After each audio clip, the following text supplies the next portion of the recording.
do our pledge? Video. Pledge allegiance to the flag of the United States of America and to the republic for which it stands, one nation, under God, indivisible, with liberty and justice for all.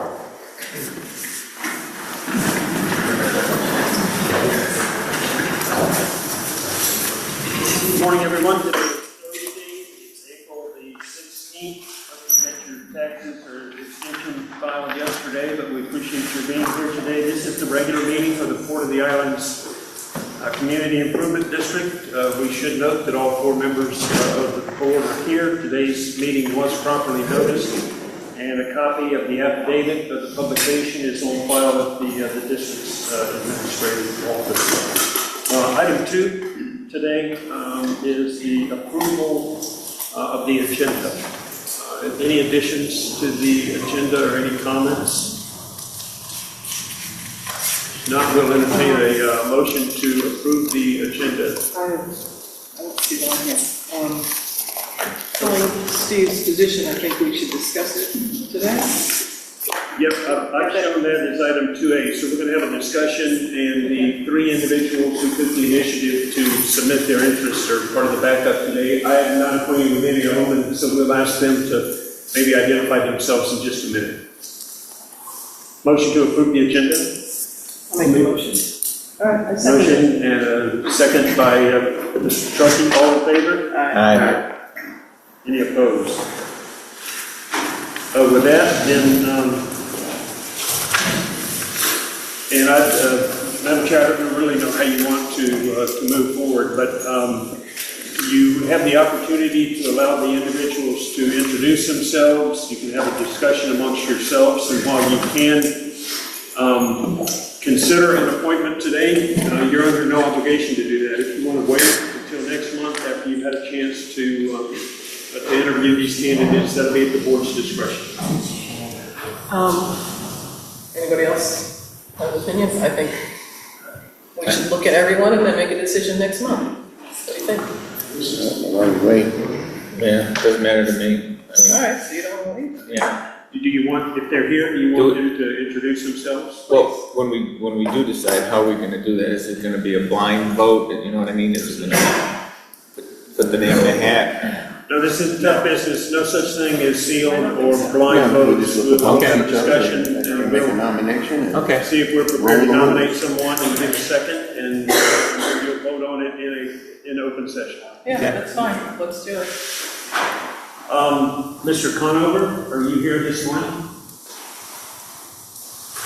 Perhaps not. His executive summary and bio are in the backup material. Ms. Sager, are you here today? Yep, hey, I'm here. Good morning. If you don't mind, if you'll just come to the middle here. Yep. And perhaps give just a little introduction of yourself, background, the extent, or how long you've been a resident, whatever you'd like to share. Yep. So I'm Lisa Sager. I have been a resident here for 6 years, started on Stella Maris South. We now live on Sunset Cay. I worked 25 years at a telephone company, working in the billing department and things like that.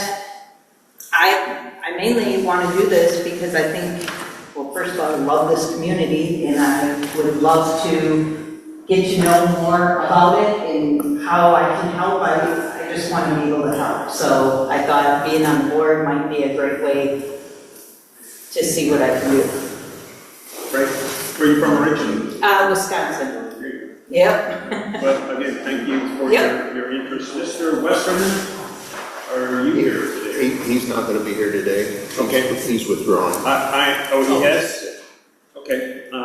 He's helping out somebody that's got medical problems. Okay.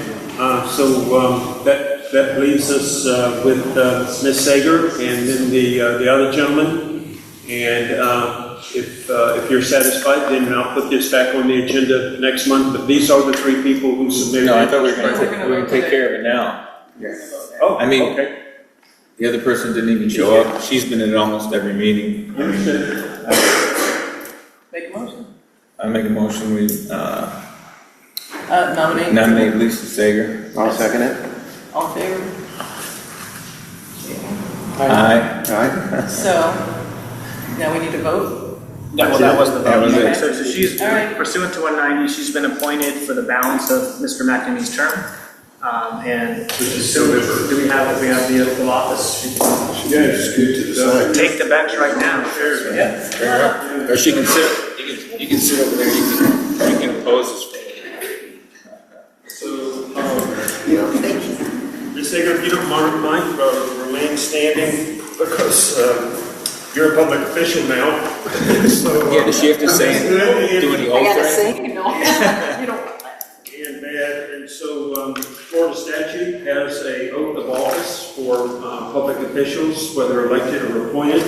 So if you don't mind, raise your right hand and repeat after me. I, and then state your name, I, Lisa Sager, do solemnly swear or affirm do solemnly swear or affirm that I will support, protect, and defend that I will support, protect, and defend the Constitution and government of the United States the Constitution of the United States and the state of Florida, and the state of Florida, and that I am duly qualified and that I am duly qualified to hold office under the Constitution to hold office under the Constitution of the state, of the state, and I will well and faithfully perform and I will well and faithfully perform the duties of supervisor the duties of supervisor of the Port of the Islands Community Improvement District. of the Port of the Islands Community Improvement District. So help me God. So help me God. Congratulations. Thank you.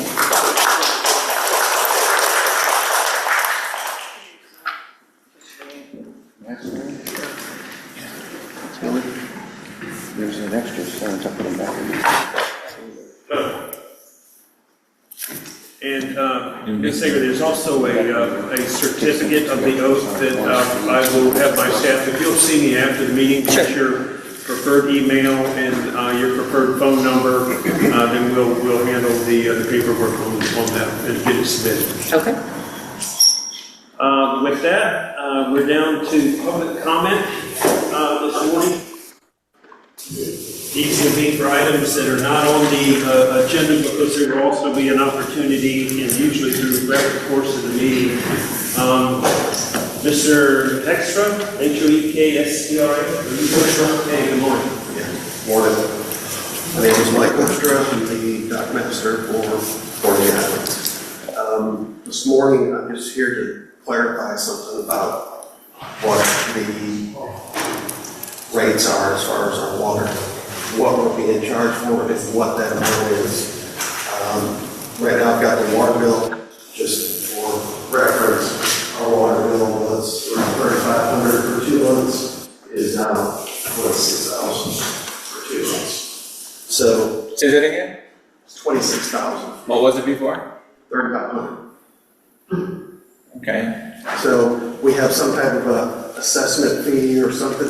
Can you maybe Neil or Dan or Lisa, I know we've all talked, but can we explain to the voters here and what that is and why we're being charged for that? Yeah, we're actually going to have a discussion as part of the agenda today, but I contacted both the condo marina and the hotel condo last week in advance.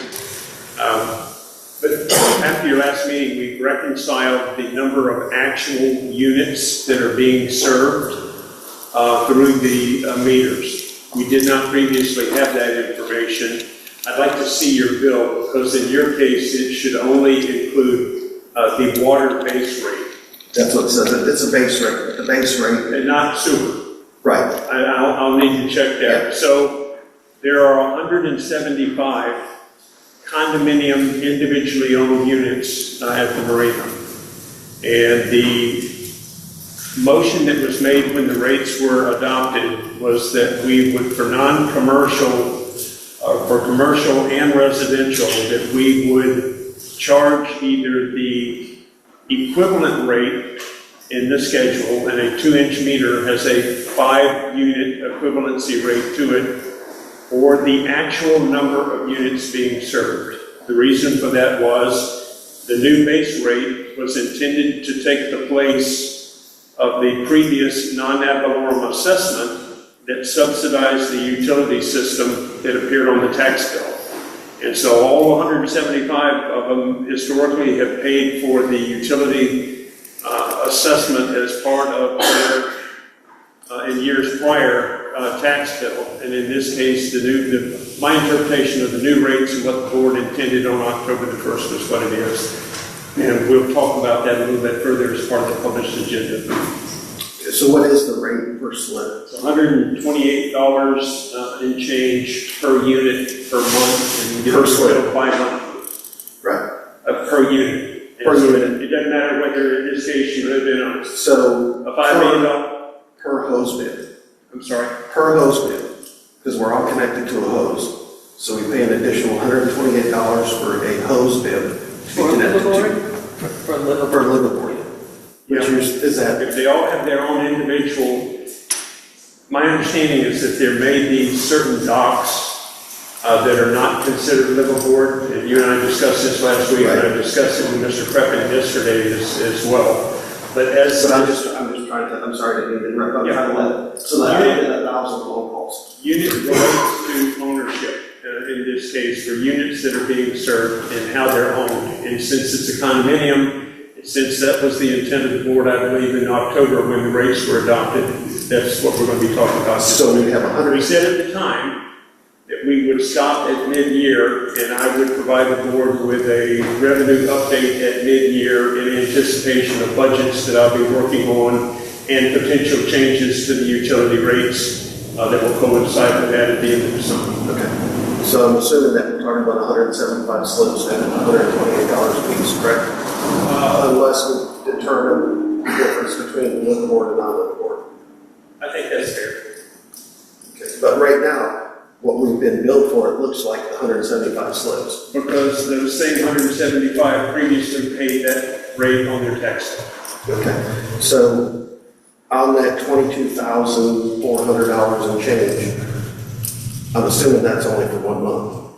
No, we bill by month, so that's. I realize that, but I'm talking about did you do the entire assessment for the 175 slips for 2 months, or is that just for 1 month? Because that doesn't come out right. I think we actually, in the first bills, we gave you credit until we could determine the actual number being served for what was in the adopted schedule, which was 5. So you would have paid 5 base rates as part of your last 2 bills, and then we've increased it, in this case, to an additional 170 if they follow the instructions they were given.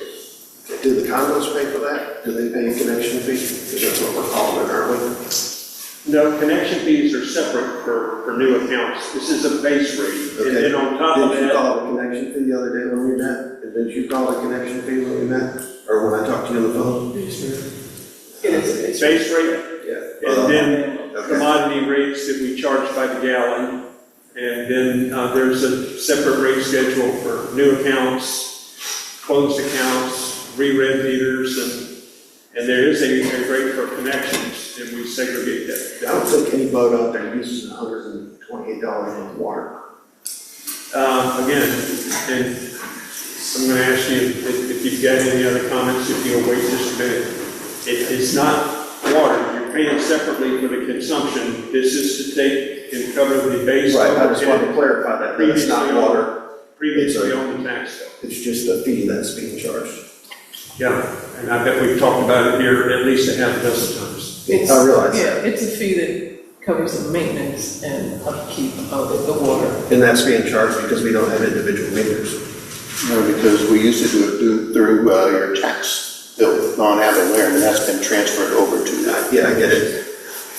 So, the tax rate is gone for that O&M, and now it's on the base rate. Our next public speaker is Mr. McLaren. Are you here? Morning. Morning. My name is Ken McLaren. I'm the MAC and Mac. We bought this 115 slips about 8 years ago. I don't remember what it was like when we bought it, but it was a lot of derelict boats here, a lot of drugs being used and so forth. And for 6 years, we lost money, and we fed that thing for 6 years. And we finally invested about $1.5 million to upgrade the whole marina. And I think that the whole neighborhood should be proud of what the marina looks like today. compared to what it looked like 8 years ago. And I think it's an asset to the whole community. Unfortunately, we're paying water bills and so forth, for people that don't use water. And over half of our slips do not use water at all, or sewers. Maybe to wash the boat off once a month, but that's it. At our last meeting, maybe you told us that we would not have any decisions or nothing would be done financially until we had a committee, and we were part of that committee, and we would make it. No, I never said that. We've never had a discussion here about a person of the committee. Mr. Preppen, yesterday seemed to think that certain representations may have been made to or from the Marina Condo Association, but I've been here 2 years. We've never had any discussions about forming a committee. Well, we were told we would be Mike and I would be placed on a committee that would discuss all this stuff, because you were going to do a report and have, excuse me, hard to understand. You were going to Lisa, can I say something? No? Wait 1 second, Steve. Well, I just want to clarify, he's not a board member, he's one of the public comment. So if he wants to make a public comment, I think that's fine, but I don't think it's appropriate at this current moment to interrupt the speaker. All right, you get your turn next. Okay. Yeah. Now, it becomes apparent to me that I understand now the logic, although I may not agree with it, I understand the logic of trying to assess this for potential liveaboards rather than actual liveaboards. Because, well, they have the right to be liveaboards. Well, the simple solution for us would be to eliminate the liveaboard for those that are not liveaboards. And we had 60 liveaboards authorized prior to the last couple of years. When we did the renovation, we added 50 liveaboards in the renovation, not knowing that that would be taxed at a different rate than what it was before. So it would be simple just to eliminate that, go back to where we were. And we're willing to do that. We don't need to make those liveaboards. We only have about 46 people that actually live aboard out of 175. So why are we paying for all of them as if we were all liveaboards? Again, not to repeat myself, but the intent of the base rate is to replace the same fee that was previously paid on your individual property tax. You're talking about the ad valorem tax? Non-ad valorem. Yes. Yes. Well, you took us down That went $11,000. away.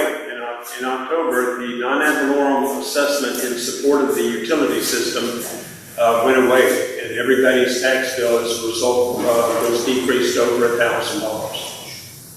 Well, the reduction we got last time was like $11,000 on our docks we own.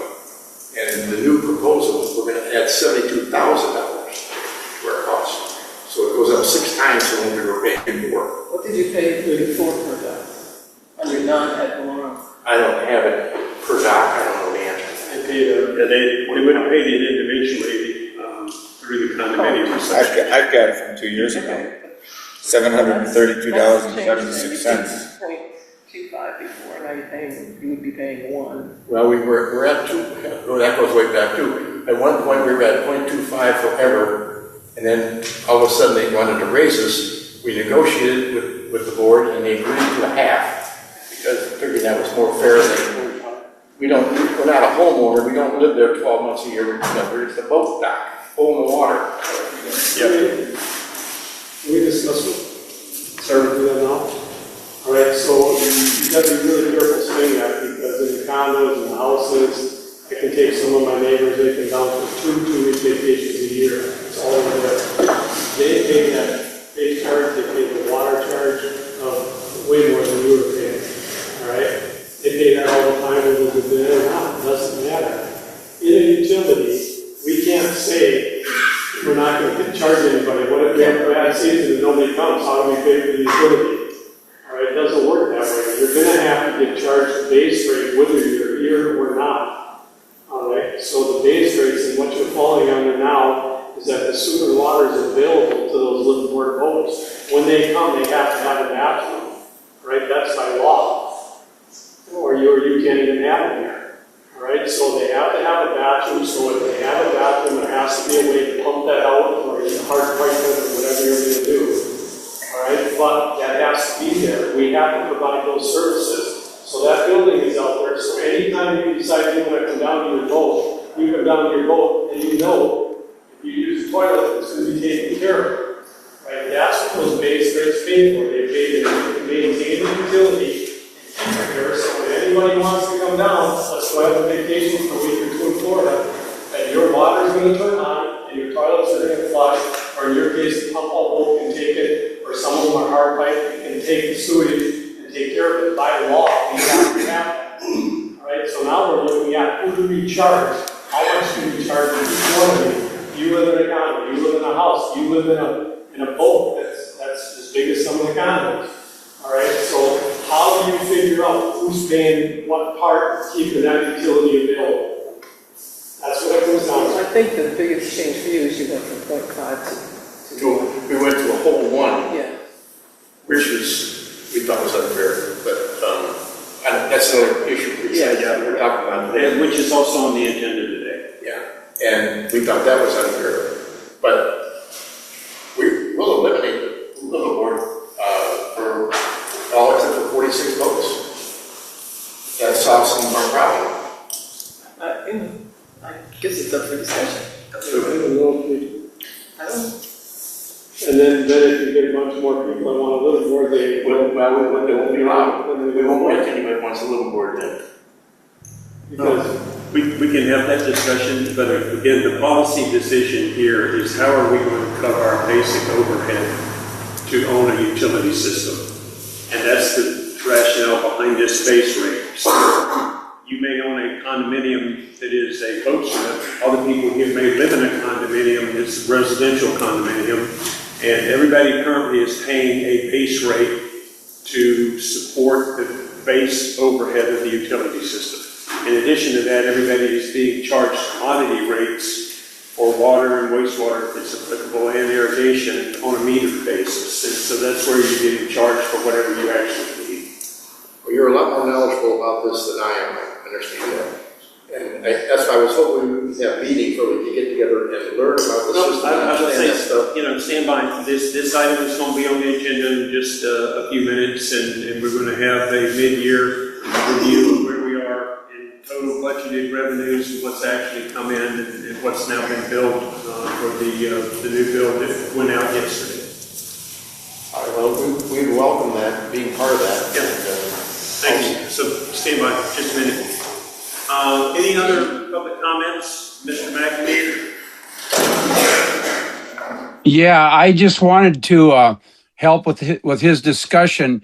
When I was still on the board last month, I was assuming that Mr. Weir was going to be working on this in conjunction with you as well as the board, and I asked that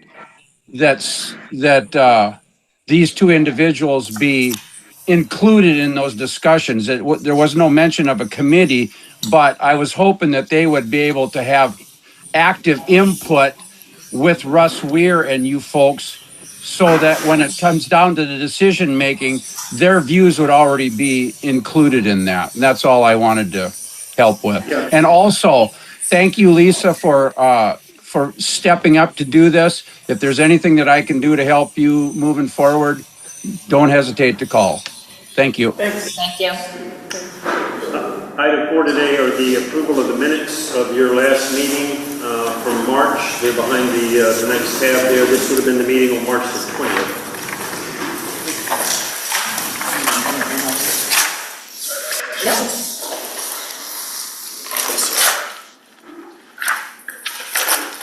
Pretty straightforward. I've looked at them, but it's they were part of the submittal to you last week. If you want to take a look at them, they were done in accordance with your time frame.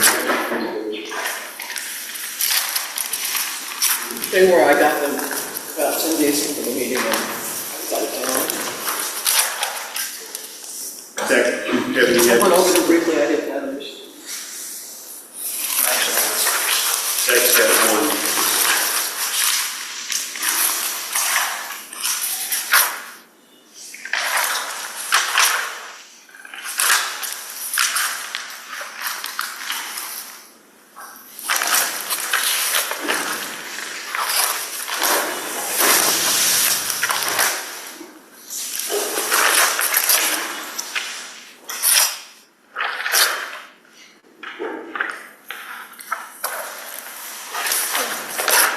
page 4, line 26. After speaking with Lenore, my understanding is that after the statement about Mr. McNamee's resignation about the sunshine law restrictions, my understanding is Lenore advised the board that Mr. McNamee may not serve as a go-between between the board members, and that it's specifically added in the minutes. Unless I was not at the meeting, that was not said, but that was my understanding. If not, I'll just give the advice now. Did Lenore at the last meeting, after Mr. McNamee stated that he was going to resign in part so he could work on a separate project without sunshine law restrictions, did Lenore advise the board at that time that he may not serve as a go-between between the supervisors for communication purposes? Yes, So I think that should be added to the minutes at that. yes, she did. She made it clear that he could talk to one of us, but not. Can't share the information back and forth. Right. So I just, what I propose is, Ms. Brakefield advised Mr. McNamee may not serve as a go-between Between supervisors. He, like any other resident, can speak to any of you about anything he so chooses, but there's a difference between doing that and saying, Annalise, I spoke with Dan thinks he's gonna vote like this. If you'll just give me that, maybe point. Is there a motion then? I make the motion. Approve as amended? Second. All in favor? Item 5 today is the monthly utility report in order to get Mr. Gillespie back to work. Matthew Moore.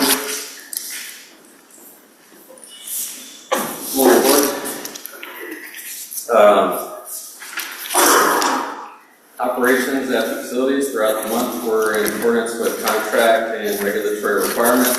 All wastewater plant requirements were met. All water distribution requirements were met. Reuse system is functioning as intended. Canal pump station is still on one pump. We received and treated 3.42 million gallons of wastewater in March. We produced and distributed 3.49 million gallons of drinking water in March. We distributed 9.95 million gallons of reused water in March. We disposed of 27,000 gallons of sludge. We had no odor complaints. We had one line break that we repaired. We checked all 9 auto flushers. You're at 864 meters. We did 4 meter rereads for accuracy. The combined water wastewater plants used 575 gallons of chlorine. We pressure washed the water and wastewater treatment plants, painted exterior piping and motors at the plants, performed all weekly pump station inspections, performed weekly odor control check. We repaired a leaking backflow preventer at Evening Star K, replaced the 6-inch clean out at 160 Cage Drive that was broken. Replaced the leaking backflow on Peacock Lane. Fixed the low pressure irrigation complaint on Sunset K. And installed a new pump in the K's master lift station, and that went bad. I did want to note that due to consistent and in-compliance lead and copper monitoring, we were granted reduced monitoring by the FEP, so instead of monitoring it yearly, we can do it every 3 years now. Other than that, we had no accidents or incidents and conducted all of our safety training. So does that mean we're not going to monitor for lead as well? No, that's in our distribution system. The monitoring wells and the drinking water wells still get sampled the same. Yeah. What frequency do we do that? We were doing it every 6 months and annually, now it's every 3 years. Or Distribution and copper. meet that stuff, Right, correct. Okay. We're still sampling the marina water. Did you want us to continue to do that? We have. Oh, yeah. Everything's good, right? Yeah, everything's good. So, yeah. Trying to make sure you're still on. What's the frequency of that? Monthly. We have to do it monthly? I don't have to do it monthly. I was gonna say, based on past performance. Yeah. What would you suggest? Quarterly? Yeah. Quarterly? Okay. Okay. Again, I'll but I just noted it on here because, you know, it's not that expensive, but I mean, it is a cost, so, and it doesn't seem probably necessary to do it monthly, so we haven't had an issue. Oh, we got no water washing us out, so if there's gonna be a problem over there, should be. Yeah, it should be now, yeah, correct. You know, I'll thank you on behalf of the community. They hosted an open house last month and fed everybody lunch, and I bet 50 people showed up. It was one of the more positive things that has probably happened, you know, in and around the district. So it was well received. The numbers that I got Yes, back thank you very very much. positive. I mean, people had a great time. They were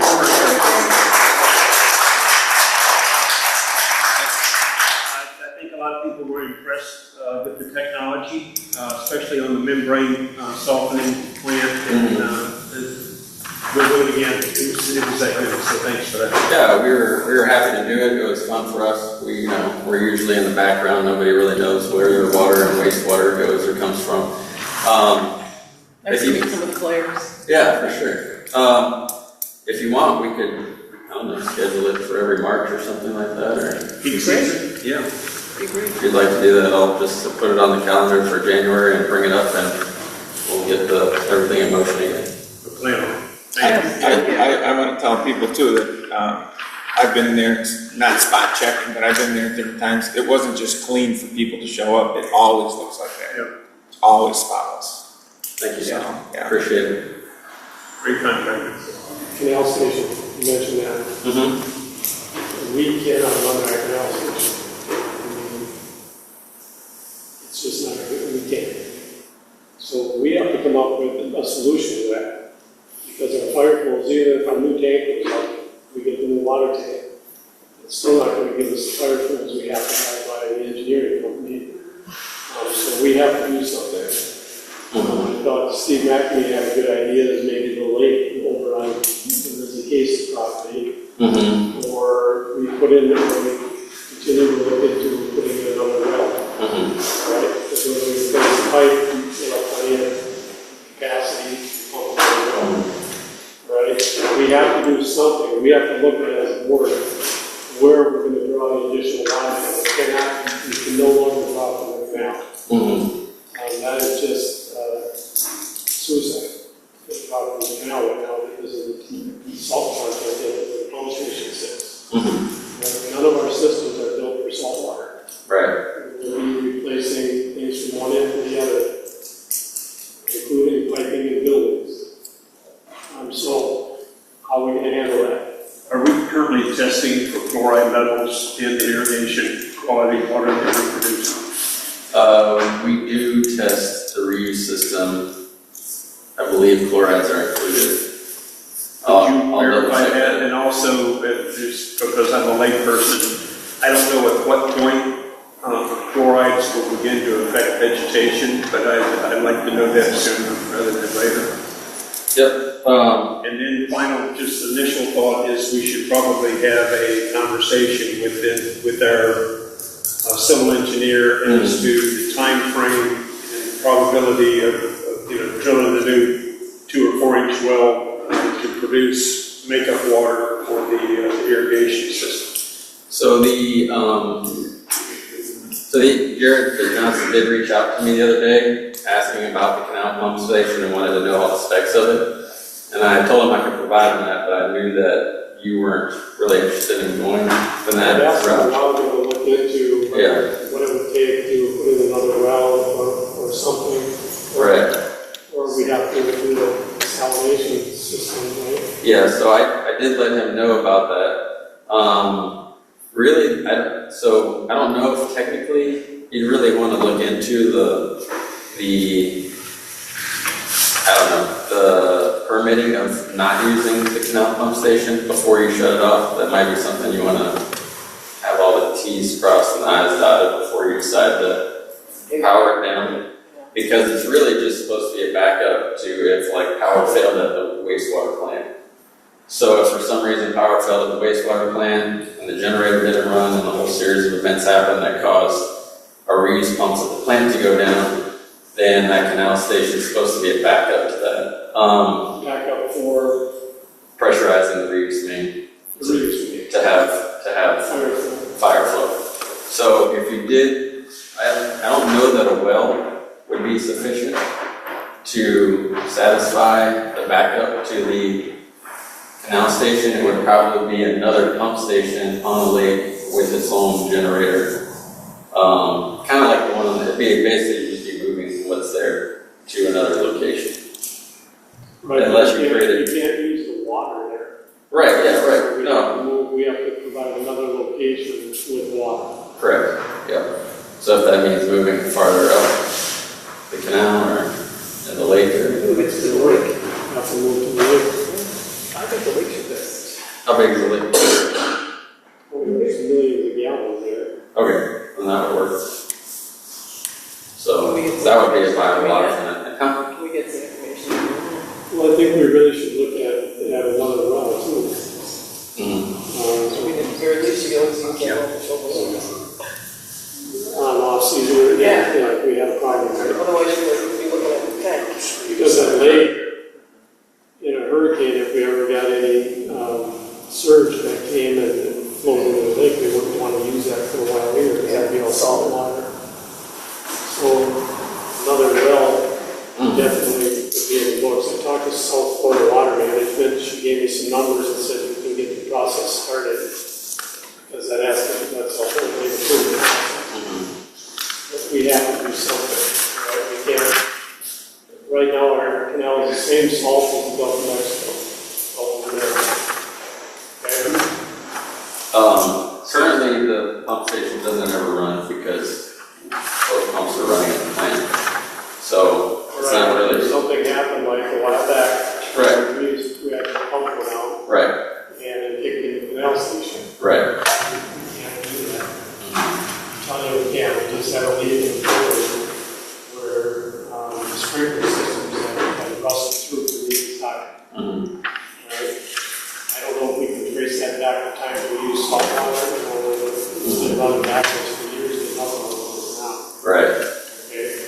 Now, there could be a whole lot of bills going towards CID. Yeah. If we go salt water, we're going to be replacing grass, we're going to be replacing piping in buildings, we're going to be replacing pumps. I mean, the salt water is going to eat everything. It's not designed for salt water. Right? So we have to do something with it. So do you want me, are you telling me to shut it off? Or do you want me to leave it the way it is for now until we I come don't up know with that we something? can afford to turn it on. I mean, we really have to check into our options with legally what we can and can't do, but personally, it's the same salt as the Gulf. If we're gonna shut that off, we What's the condition of that lake on the south side of Union Drive? So I'd sit there and turn that off. Is that lake Keep viable? an eye on it all the time to make sure Sir, that stand by. it's our backup. Right, that's our backup, but say it's like 1 in the morning and, I don't know, a tree falls on the generator and the power line to this plant all at the same time. That would be your only backup source for, fire water until we could get out of here. Yeah, it's gonna be there. I personally think that we have to take this up with our legislators. I really do. I might know more about that, but the Everglades Restoration Project has created an issue. Like it or not, it's a long and short of it, they did. All right? And that becomes a government issue. I don't disagree with that. You all, however, did not move forward with retained counsel on that. We did not. So I guess I need direction on that. If you want, the proposal that they were going to bring forward was to gather the data to essentially negotiate that more so than litigate the issue. If you're, and I think the reason you chose not to move forward with that is because it was very speculative and the potential result. That was kind of my interpretation of the motion. Well, the attitude wasn't right either. Sure. So I guess I need direction on how to, what do you want to do? If that's what we're talking about now, I need some guidance as to what you want to do as opposed to, because I'm not sure. I can start meeting with the reps, but a lot of these projects have completed. And so Is that? They've completed, but after completion is when things became bad for us. Sure.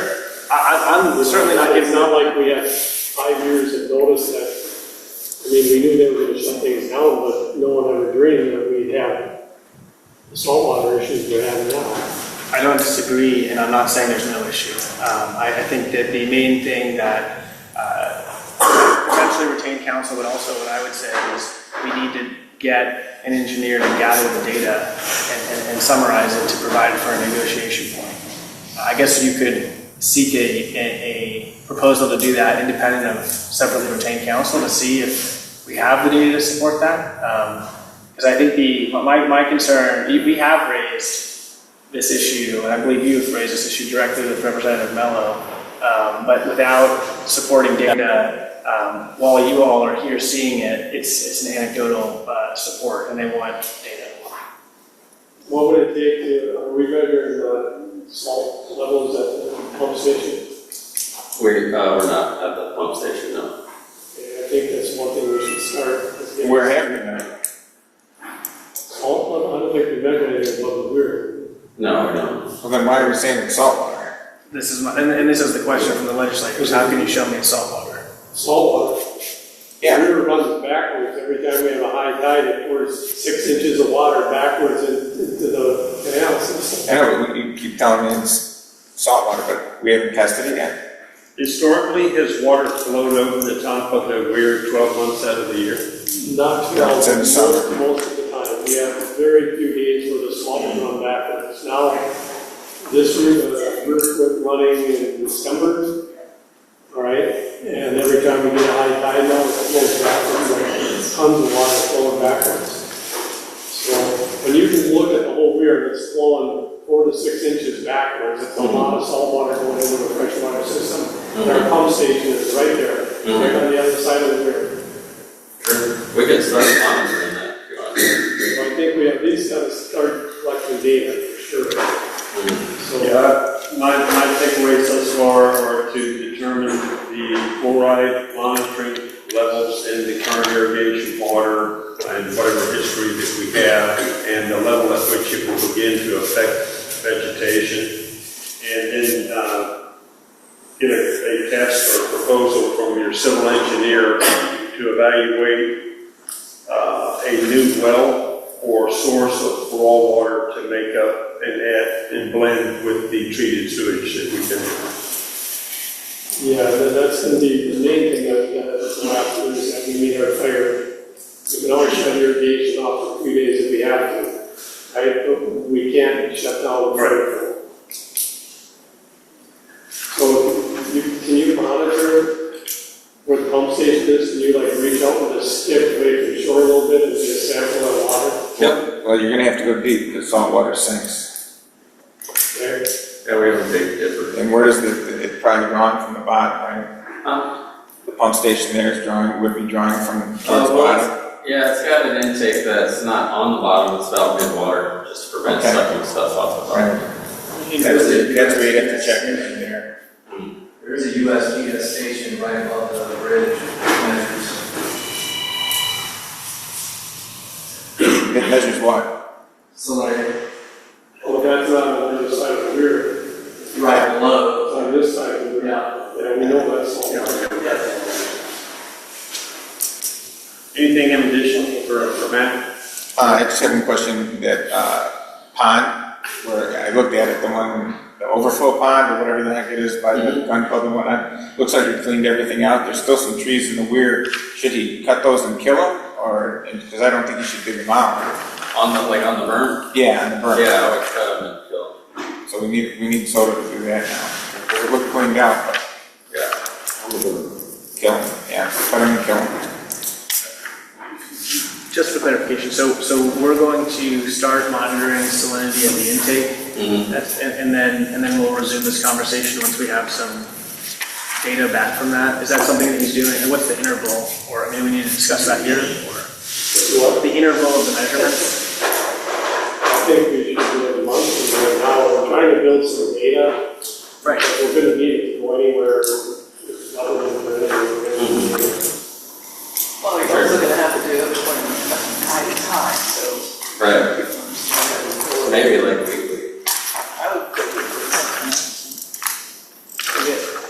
We'll get We're some coming in, data. we're coming into the wet season, which is gonna make it less salt. Right. We'll start getting we'll start running towards the Gulf again with the wet season. Right. Yeah, but let's get the history anyway. It should be every month. We should get the history every month, I think. Yeah. Okay, do you have a way that you can measure mid-water where the pickup is or down? Yeah, I mean- If you dip, you're gonna get the top water, and how do they measure that? Yeah, we could put a small pump out there to run and pull off. Pump some water down to the bottom somewhere? Yeah. I don't know if monthly will give you the best big picture though. Yeah, I That's think fine we with need to us. grow it. What do you suggest? More frequently, like weekly or something like that. You should see probably big fluctuations, whether you got rain or not, or the weird, you got king tide, the weird flow backwards. Like, you don't want to miss all the events, in my opinion. If you wanna get a full Can you guys set up a little pump that you just turn on and get it? Yeah, Sure. sure. Yeah, we'll just leave one little fountain pump out there, yeah. And then run a hose up, just plug it in and let it pump for a few minutes and pull a sample. Okay, the government is really fussing on what data they'll take, Zach. Are they gonna take data with our water plant doing that? Or do we have to I think have as long third as we can, as long as you're able to sign an affidavit that basically where you're pulling from is where the pump is pulling from. And as long as we have the independently verified, how are we doing the salinity test? We're gonna send it to the lab. Okay, so that should You be. have a methodology with it, so. Yeah. The lab's data should be more than sufficient. The big thing, I think, is making sure that, because what the lab doesn't know is where you got the water from. So you have to be able to confirm that it was where the intake is. It'll be on the chain test that goes with the samples of the lab. Perfect. I think that's the best we can do. If we were to hire an independent consultant, that's what they would do. Is my Because understanding. for engineers, we sampled all our samplings we took from the test wells, or the water tables and stuff. Yes, Well, what they did is they had all of their own data. Because they had their own wells, as pointed out. And so we showed them a while ago, you showed them some of your test wells, and they had their own test wells all over the place. And essentially, part of their argument and is. nothing in our area. Right. Nothing even close. But they pulled all the surrounding data and tried to argue that essentially this isn't a problem they created of water moving down, it's a problem of sea level rise coming up. It's kind of the argument that they didn't fully state it, but that was where they were heading with this. I mean, I think they said that verbally, but it wasn't, the conversation kind of petered out. And certainly that's an interesting way for them to attack this, is to suggest that, because when we're talking about salt water going over the weir, they're sending water down this way. So we're talking about salt water going upstream. So their point is that that's creating an issue. Yeah, let's wait for them to get out from underneath. What if you just made the weir taller? No, I probably can't do that. We create flooding issues this side of the hurricane situation. Sure. Because you trap all the water right at the weir, Mm-hmm. they'll just flood anybody by the weir around. That's true. But you could put a control structure in there that would be controlling the water levels on the north side. Yeah, but we're just saying, we'll be automated to Open up. Yeah.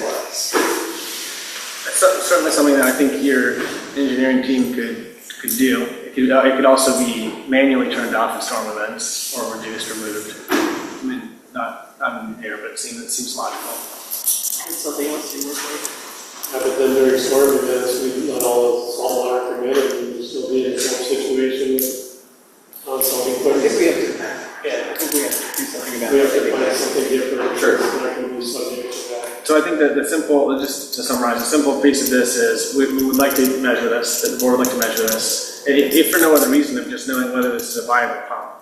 Because even if we don't know how and where we can blame the issue, I think we still need to know, is the pump pulling fresh water or salt water, because it's a part of your fire system and sprinklers aren't ready to handle this. So that makes all the sense in the world. Then as far as the questions about when you should take action, I think it goes back to once you have the data. Because if it is in the middle of the water column and the salt water sinks, we don't know. So once we have the data back, then you can say, replace it, move it, dig a well, whatever you want to do in reaction to the data. And now I think we should be looking at another route, for sure. don't see where it's going to be that costly or not to start the process to get permit to put in that well. So that, lay that discussed. Yeah, that made that. Okay, and then we can talk about a lake or whatever we can hook up That makes sense. for fire flow. Yeah. I mean, they use that all over the country. Yeah, I think, They have fire hydrants, they call them, that come up out of the lake and the fire department can hook on and go and give them the fire flow they need in an emergency situation. I think if you're required to have a backup pump station, then moving the one you have to the lake is probably your best option. But, Yeah, and the immediate challenge with that is that the district doesn't currently have a lake or have the easement to get to the lake. So that would have to be sorted with the lake owner. But certainly a viable, like technically a great answer, with just permissions wise, we're gonna have to figure out how to negotiate access and use.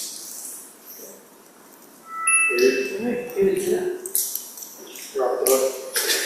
So I might do this. Just again for record clarity, so we're gonna start doing the testing at the location, and we're gonna reach out to Johnson about initiating the permitting process for a separate well and wait for the data to come back. I'm gonna leave the power on to the pump station for now. I still wanna for sure yes or no on that, if you don't mind. Did you say that you are routinely testing for fluorides in the current water? Correct, yeah. My advice. What would it take in the meantime with all this to have a pump that's readily available from the lake? You can hook into. I mean, Sure. Our guys, we throw big line down the no time every time we fire. Sure. Right, so if something happened and we had to get water, pump it down or something, how long can we have a pump? And we can just run some LDH out in the lake and pump on the lake. How far is the lake from the plant? Not very far. We use Lindsay, we got to talk to Lindsay about signing some kind of use agreement with that.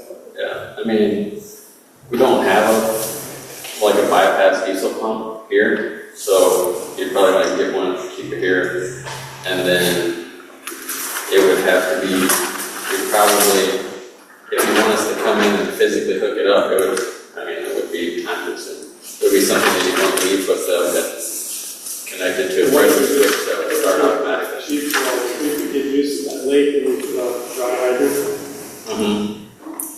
Let that be dry hydrant, we have to pull it out of that. Right. We got a pipe coming up out of there. Right. And all you have to do is hook your pump to that pipe. You really have a strainer or whatever. Right. Just give it a pump. Party for I was gonna say, well, again, our fire department do that, just hook up to that stand pipe. Pump into our stuff. Well, I think it's worth asking the fire department for comment perhaps on that question. Just getting Greater Naples to get to respond to this, as to what they think. Yeah.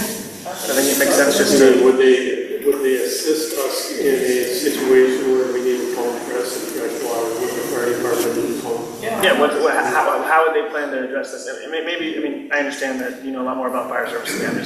They're your provider, and it's a simple enough question to ask. I think we should have. If you would have come to our fire department, or I would have said no. Understood. Yes. But you can't, because it's a very touchy area, because if, let's say, okay, I come and take care of this, Greater Naples serves a whole county, part of the county, right? Okay, so now if I do it for you, we gotta prepare to do it for them, and them, and them, and if I tell you I can do it in a store for you, now everybody needs to do something. I can't do it. What about a fire? I would say leave it on. What we're researching. Sorry, some shocking.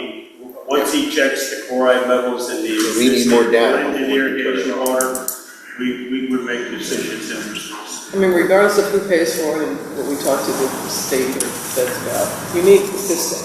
So I think we need to start there. Okay. Leave it on. Okay. If we can, we need to move on just because the next item and the consultant, he has a hard stop to take another call. Okay, like All right. 35 minutes. Moving on. Thank you. Okay, sounds good. So if I can, with us today by Zoom is Mr. Dwyer, who is your economist, who has done all of the recent methodology analysis pertaining to the operation and maintenance non-ad valorem assessment. And in addition to that, and an update, it was focused on double lots, county government-owned lots or parcels, and condominium pads, and commercial boat slips as opposed to personal recreational boat slips and the like. In addition, we have a separate task order to have them evaluate and propose a new utility impact fee or ERC charge. If you were to go in today and make application for a building permit, the county wants to see evidence of the available capacity in the utility that you'll be hooking up to. And in order to do that, utilities charge a capacity fee to reserve that capacity for that new unit that's coming online. That's not the subject of today. It's the more pressing matter for the updates to the methodology behind the non-ad valorem assessment. We've done that twice in the last 3 years. And so with that, Russ, are you still there? I am still here. Can you hear me? Yeah, we can. And Russ, in addition to the slides that you may throw up through Zoom, the board has had a chance to review the information that you sent earlier in the week, and they've got hard copies as well. So with that, I'll let you go ahead with your presentation. Thank you, board. I got kind of an echo here, it sounds like. You don't mind if I share my screen? Would that work? Please. Okay, hold on a second. There, now can you see it? Not yet. Not yet, but I'm sure it'll come. Yep. Here we got it. We have it now, right? Okay, very good. I'm going to step through this briefly. First of all, good morning to everybody, and thanks for the assignment. A couple of things. We, as Neil recommended or mentioned, we are still working on that impact fee calculation and reviewing what that may be. Just got all the information over the last couple of weeks that we've been researching. So hopefully we'll have that for the next meeting. That's the goal of that one. In terms of this, I've been your assessment methodology consultant now for probably 5 or 6 years ongoing. The last time we did the report was 2023 with a few small updates here and there. So we were tasked with a little bit of a new assignment, and that is to take a look at what we currently have in place and then update it and review. There was some appropriation of the O&M assessments that the board in particular was interested in. And they're noted here. There are four areas. Actually, I have a couple more on there. But parcels that have been split and or aggregated, the allocation of the assessments to the vacant county-owned lands, such as the North Hotel site, and Orchid Cove units currently owned by tax certificate by the county. There are 27 of those. The condo, marina, boat slips, eco tours, fishing guides, and jet skis, which Mr. Dorrell had mentioned earlier, to take a look at how we treat those going forward. And also district-owned parcel 13, and we'll go from there. First off, I had finally got the data from the county. Actually, it came from somebody else through the county to take a look at the property data for the Port of the Islands Community Improvement District, and that data will be used to update the former parcel data. I did a preliminary run through, and nothing really has seemed to change. In terms of the actual parcels, there are some owners changes in there, but that really doesn't relate to my assignment. And as of this update, we didn't anticipate significant adjustments to the method allocation in terms of equivalent residential units, rather a clarification of those assessments to be allocated among the district property owners based on the review and analysis. In the first area I was taking a look at was residential parcels. And as you know, Port of the Islands is unique, and that is a combination of resort marina with transient population. and a residential community, both seasonal and year-round residents. And we have part of the residential does include boat docks because we do have live aboards. We have the hotel, which also has an equivalent residential allocation. And what we ended up doing is we decided let's use an equivalent residential unit or an ERU. The professionally acceptable basis for the single ERU is anchored by a single family and multifamily residence. And that residential unit is assigned usually one ERU, and the remaining land uses are assigned variations of the ERU. And they're actually based in parcel size. Sometimes in land uses, such as the commercial boat docks and that sort of thing. But in terms of the parcel size, because there's nothing yet built, for instance, a very good example would be your commercial parcels that are up along 41. There's nothing built there yet. So we used an equivalent residential unit assigned assessment measurement based on how many units are in an acre. Because ultimately what will happen, you'll have something built on there that'll be commercial, and we will have to reevaluate the methodology at that point because the measurement will be different based on its use as opposed to the acres that are there, because we really don't know what the use is at the moment. And I used a combination of the parcel size and land use depending on the land use being. So with that, we had 745 total units plus the hotel rooms. There are 9 units on multiple lots, and the remaining units outside of the residential is 183, which includes 175 of boat slips.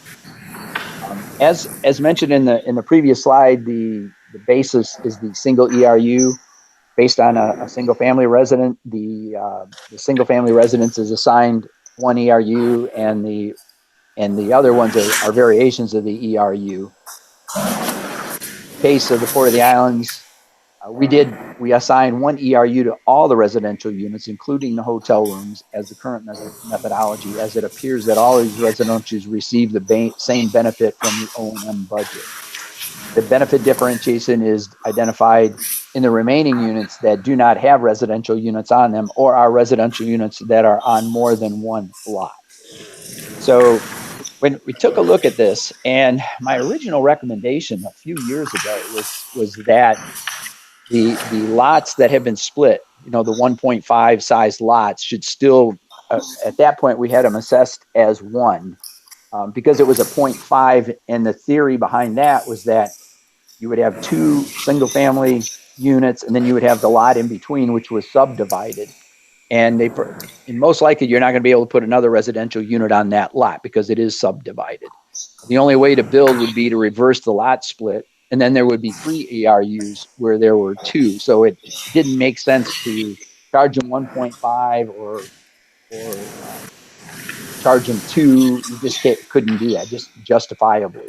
So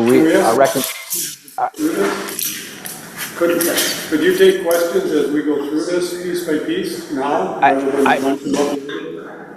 I would prefer to wait till the end because I'm on a hard stop time that I've got to get. So if we can wait till the end, we can go from that point. The double lots, again, well, not again, but in this case, they should be assessed 2 ERUs. And my original recommendation a few years ago was to do 2 ERUs because that lot could be built upon and could become a separate ERU. So and there's a potential to build a second home on that vacant portion. The next step was to review the government-owned properties, and can you assess government-owned properties? And in some cases you can. In your case, we do have a mixture of that because the county does own like the marina area, but they have a commercial operation on that. And I have the same situation up at Citygate, if anybody's familiar. They're also a big county Paradise Sports Park, and that's a revenue generator, so they get assessed. So you're already assessing the government, but it does have a revenue generating operation on it. So I had to take a look at the North Hotel site and Orchid Cove units. There are currently 27 that are owned by the county via tax deed. And they're quad units, plus there's a 2-acre parcel that could potentially be developed with a change to the entitlements on that property, plus they own the former hotel site that's on the north side. Florida statutes and constitutional provisions establish that property owned by counties and municipalities generally exempt from ad valorem taxes. Now, we assess non-ad valorem assessments, and they're generally invalidated by local government law, and particularly if the property serves a public purpose. Well, in this case, they're not serving a public purpose at the moment. For instance, they're not putting a tax collection office there or something along that line, or if they're putting a fire department area there or a police station, anything like that. However, there really is no way for them to collect or pay on that assessment. And then keep it, and then when they go and sell it eventually to let that accrue. Ultimately, you'll be able to collect on those when they do sell them. And the same way with the big parcel, when they have they do an RFP to go out and solicit for development on there, and there's no confirmation or anything, but I know that I've heard kind of through the grapevine, but the county is looking for the big parcel to get that out and get it sold, and it might be for more housing out there. And when that happens, then we would be able to assess it. And the same way with the 27 lots that are there. The reviewing the commercial properties, nothing really changes from there. When we did the calculation, we had 166 single-family units. The total single-family acres was 38.48 units per acre.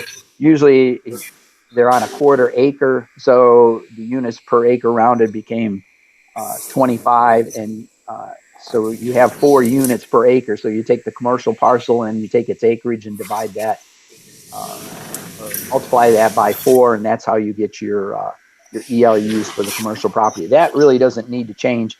The only time it will change is when they do go ahead and start to develop it, and when that happens, then we need to revisit the methodology and revisit the calculation based on what's being built there. Now, going to the boat slip properties, my original recommendation, again, this was 2023, so it was almost 3 years or so ago, was to take the boat slips, and I took the boat slip GIS acreage that comes from the property appraiser, and I used that 4 unit per acre calculation. The total ERUs for the boat slips, when you take the 11.2 times 4, it comes out to 44.8. You divide that by 175, which came out to a ERU of 0.25 per boat slip. Now, in reality, when you take a look at that, I was thinking the liveaboards, and I think there's 46 of those, because a liveaboard is just like a permanent residential unit. I mean, it's a liveaboard. They could be there 24/7. The potential is there. It's just like a regular residential unit. You're going to have some seasonal, you're going to have some there that are full years, but it's a residential unit that has the potential of being livable over, for the year round. So my calculations on that, first of all, we had the new category come in, which is the commercial use of the slips, which included the fishing guides, ecotours, and all of that. So what I'm recommending at this point, or my recommendation will be, and this isn't the final report, by the way. I'm going to take the comments and everything, and we will present the final report at your next meeting. But the liveaboard slips would get a 1 because they're an equivalent residential unit. The commercial use slips, I had it at 0.75. That could be at between a 0.5 and a 0.75. It's not a full time. I mean, they're not there at night, that sort of thing, as a liveaboard. But they are being used, and probably being used more than a what I call a recreational slip, which would be the rest of them. So that could fall anywhere between a 0.5 and a 0.75. I had 0.75 as my recommendation on this one. And then what we would need to do, first of all, calculate, we have 46 liverboard slips. You take that from the 175. Then I need to know how many slips are being used for commercial and have that number. And we take that away. Then we're going to have a residual. Let's say you had 100 of the slips are base recreationally. My recommendation at that point is to go back to the old calculation again. Instead of 175 boat slips on this one, you're going to have, you're probably going to have 100 boat slips, but the GIS acres is going to come down a little bit. So that 0.25 may change a little bit here and there, depending on the GIS acres of the remaining boat slips. So that's what I'm recommending in terms of boat slips in this go round. The review of the hotel on the south side, my recommendation is not to change it. We're currently assigning 1 ERU per hotel room, and no assessments were assigned for the restaurant or bar. Finally, the review on the gun club, I took a look at that and felt remember the two-pronged test of that is there a special and peculiar benefit, and the second part, is it fair and reasonable?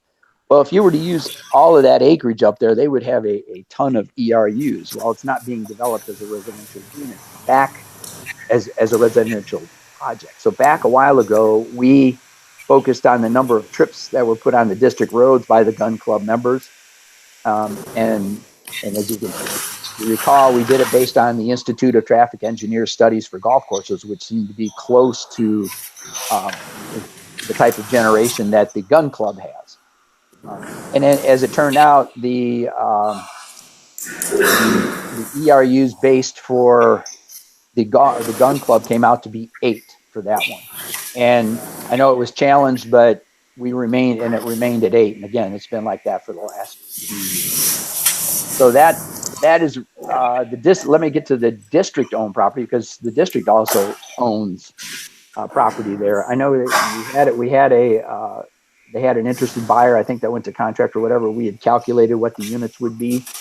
And since that has fallen through, we still have, you still own the property. So no ERUs are assigned to district owned property, because you don't assess yourself. That wouldn't make sense. It's a form of special government, and it's not in the commercial operations business. Eventually, once the parcel is sold to a private user, then the ERUs will again be assigned depending on the type of units they have and what will be. So initially, that's my initial findings. We'll do the final report once I have everybody's comments and where we go from there. Somebody needs to send us plans. I have several questions. Let's start with the boat slips. Page 12. All right, you did the boat slips at 11.2 acres. You divided by the number of slips. You came up with your 0.25. I can take the condo building. The condo building sits on about 1/6 of an acre with 8 units. All right, they're paying a 1 equivalent, when really there's 8 units on 1/6 of an acre. What's the difference between a boat slip then, if you're going to look at acreage per acre? What's the difference between a boat slip and any condo in part of the island? Well, condos are stacked on top of each other, so their land use is very, very small. So we could say that if you're going to go to a 0.25 on a boat slip, you could say that I want to see the condos at a 0.4 or maybe a 0.25, but 8 units on 1/6 of an acre is real close to what you have for boat slips. So how do you figure that? There's a huge difference there. In other words, those are residential units. Whether they're stacked on top of each other or not, they're still a residential unit. The boat slip isn't a residential unit other than the liveaboard.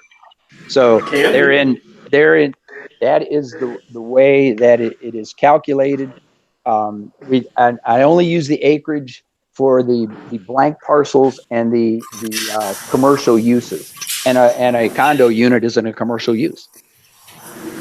Well, I just got a question. How'd you come up with 46 units as liveaboard? I just heard. I don't have that full number yet. I just heard that this morning, that there was 46 out of 175. Those numbers aren't finite yet. I just need to know which ones are and which ones are being used for the. So it was assigned by the size of the unit. Only B and D are small acreage, if you want to count what it is. All the rest of it was, they were all capable of being liveaboards.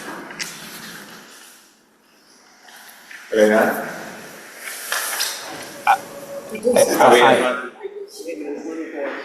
The way I understand this, Okay, 116, that makes more sense to me. And than the source 46. document from this, as I understand it, is the approved site plan by Collier County as to the allowable uses for the marina. Right. Yeah, 46 came from you when you said, would you actually have people living there? There were 59 last time, 46.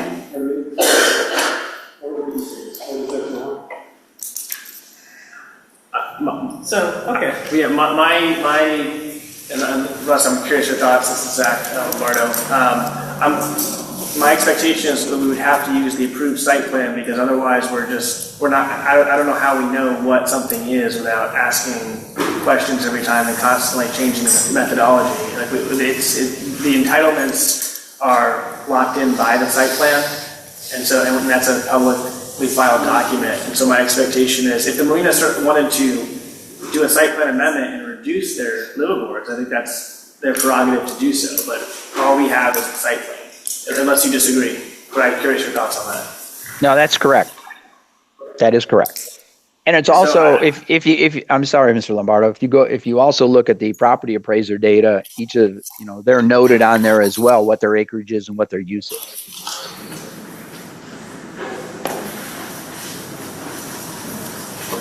Other questions? I do. I have a question on the commercial use slips. You have them at 0.75 as your recommendation.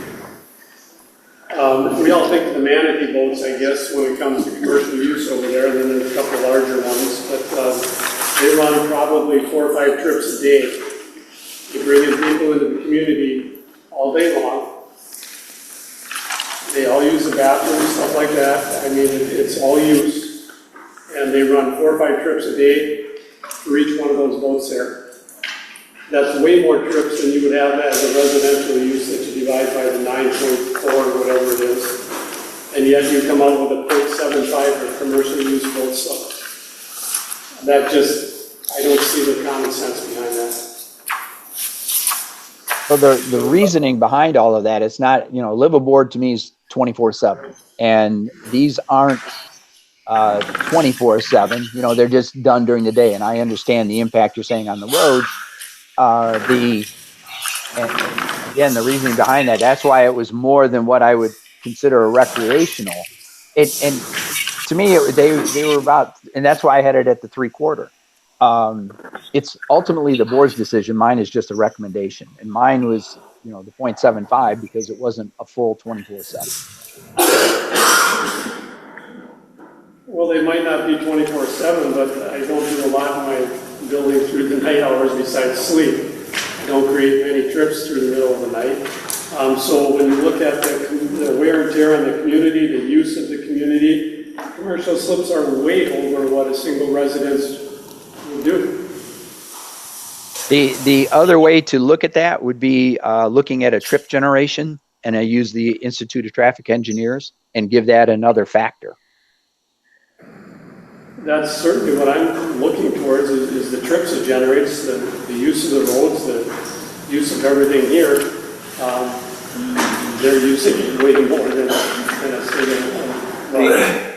If I could jump in here, can we for the next discussion on this get some feedback from the IT manual on this point? Just because I want to make sure, I understand what you're saying, Russ, that you're making a recommendation, and the board doesn't have to agree with you, but the board does need to look at data. And so if another way to look at this is the ITE manual, can we include that as part of this analysis?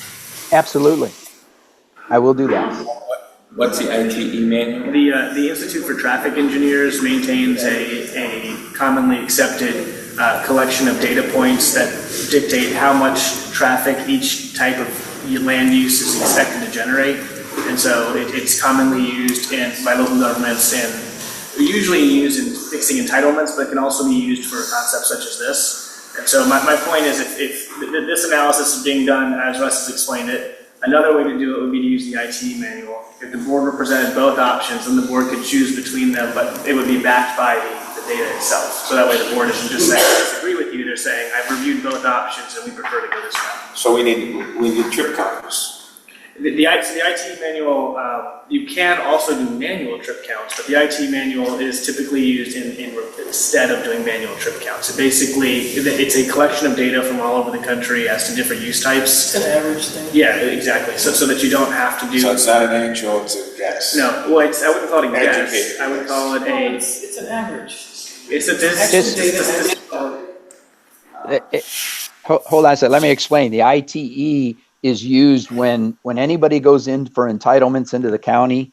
Like for instance, when ultimately when one of the commercial parcels out there go in, they're going to use ITE because they have to do a traffic impact study, and that's the Bible for the traffic impact study. No matter where they use the same one in Lee County that they do in Collier County. They use the ITE because that's like the Bible for traffic engineers, and that's why we use it here as well. ITE is the trip count, Russ? That's correct. That's correct. Okay. And just for completeness on the conversation, another thing that could be done is they could actually do real trip counts by retaining a traffic engineer to do that, correct? Are you talking about where they utilize dropped it? Go ahead. Yes. Yeah, I just mean like as far as data collection in this process, the ITE is accepted. I'm not challenging that. I'm just saying that another way to do this is to hire a traffic engineer to put down the strips and do actual vehicle counts. Yeah, that is correct. That's a little bit more, costs you more than it does doing reports like this. No, it's certainly very involved. I'm not saying it. I just want to make sure the board understands what's going on, because this conversation has been sitting for a while. I want to make sure we're really thinking through all the options here. Russ, is that ITE book, is that where you get your examples out? Like we could compare some of the commercial slips to some other type of business that does hourly trips? Yeah, I have to, it should. Now I haven't gone back into the ITE book to see where it is differentiated. And if it isn't, I generally will do some more research online, because you will find other places that have already done this type of analysis from a trip generation perspective. Right. I would think you could find another business that does hourly trips or something like that to get a trip count. I will go back and do that full review on it and present the alternatives to you. Okay. And then I have one more question on the 1.5 lots. Yeah. I know that when we split those lots, but as a board, we were looking at the total ERCs of 1032 that the plant is capable of, and then we started looking at what is our use, and why does our water cost so much, and where does that all, when all these ERCs were assigned to different properties and things at one time. So you look at this 1.5 and you say, okay, so they bought an extra lot between them, one of them owned, and they decided to split it, so they each take half. And then if they would decide to put it back together and sell it as a lot at some point, you mentioned it here, then there'd be 3 ERUs there. So I ask you, what happens to that third one? So if they combine their lots, and they each have 1.5, and they're only paying 1 ERU on that, right? Right. They each have 1, and now if they would put it back together, what happens? Where does that third one come from? Well, One? No, now we're mixing apples and oranges here, because you're looking at connection fees to the water and wastewater, where this is actually just operations and maintenance for the district itself. And those. Do we not run water line past that lot, whether somebody lives there or not? And if they decide to put it with their lot, we lose as a utility, we lose one of our ERCs. It just goes away, because now they're paying for 2 where they were paying for 3 before. So then if they put it back together, they want the third one. So all of a sudden, do they just get it because they put their lot back together? They haven't been paying for it. So I don't know why that would be any different than 2. If I own 2 and I have some fruit trees on it, and I decide to sell it off when I get older and make the money on it. I've been paying for 2, so when I sell that off, you know, it works, right? It was paid for, but in the 3-to-2 thing, it doesn't work. Because now we have to come up with another ERC. Why would you not just charge them 1.5? We have to, if we come down their road to replace pipe for the water lines and stuff, we have to go the distance. We still got a pipe right past their lot they're not paying for. So what's the difference?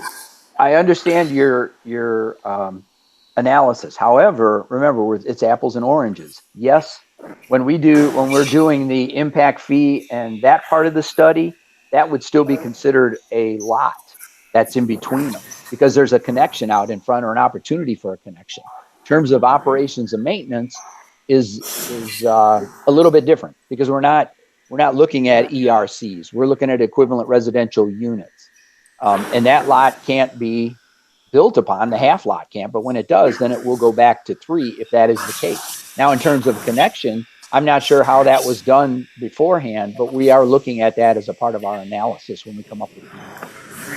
So to make that work, we'd actually have to probably look at taking, if they're not paying for it, it's taken away, and then if they ever decide to come back and hook up, they actually have to buy it. Well, I'm not sure about. Go ahead. Let me try to rephrase the question. So on the ERC side, these are credits, if you will, that can be conveyed, and therefore there's this concept of buying them. On the O&M assessment side, these are allocated by this process and not necessarily sold. But let me make sure I understand, Russ, what you're saying. In this scenario where a 1.5 lot exists, there's only ever possibly going to be one residential user of that amount of real estate because it can't be made into 2 lots no matter what happens. But in the scenario where it's a double lot, the potential exists for the double users, and that's why it's being split along those lines. That's correct. But then as a utility, everyone that wants to split a lot, we're gonna lose that. So on the utility side, the way I'm understanding what I'm hearing, but I'm just trying to make sure I'm repeating it back to you, is that this is not what's going to happen on the utility side. This is O&M only. On the utility side, those ERCs have to be accounted for through the conveyance process. And so we have to know where those ERCs are for that lot that has now been split left and right. So maybe it goes 0.5 each way. But also from the utility side, because we have switched to the base rate with the fee, it's based that charge is on a customer basis. And so, and I don't know if that's outside the scope of this conversation, but I guess I just want to confirm, Russ, that what you're saying is this does not have a bearing on how the district chooses to handle the utility side. This is about O&M only as allocated by this methodology. That's correct. And in the other districts that you work for, that's a typical arrangement? That is correct.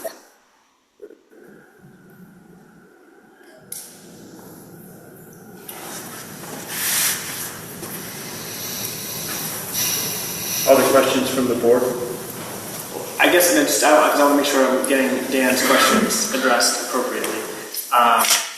But you could do it the other way, right? Like it could be determined that it's a 1.5, or you don't feel that's supportable. Well, I don't. Oh, go ahead. Go ahead, Russ. No, go ahead. Go ahead. It's just back to the same thing. When you look at the ERCs that were modeled when we set up, when it was set up here, when I wasn't here, but when they set it up, right, they had 1,032, and every lot had a certain charge to it, right? And if we eliminate those lots, then the charge just gets passed on to there's less lots to divide by. So your bills go up. So when people combine lots, it actually costs everyone money. Which I think that's, so even though, if we ignore that from the utility side, just look at it from the O&M side, I believe what Mr. Turkey saying holds, which is that if for example, a large percentage of lots, 25% of the lots did this 1.5 split, there's no, I mean, I assume, unless you disagree, there's no way, that would have to cause everyone's O&M to go up, even the people who didn't do the combine. I'm sorry, Zach, I didn't quite hear your question. So if we scaled the question up a little bit and said that 25% of the residential lots in Port of the Islands did this merge where they became 1.5 lots, and so we lost essentially a large percentage of lots. The resulting O&M for the equivalent residential unit would have to go up, right? Because we've lost so many units. That's correct.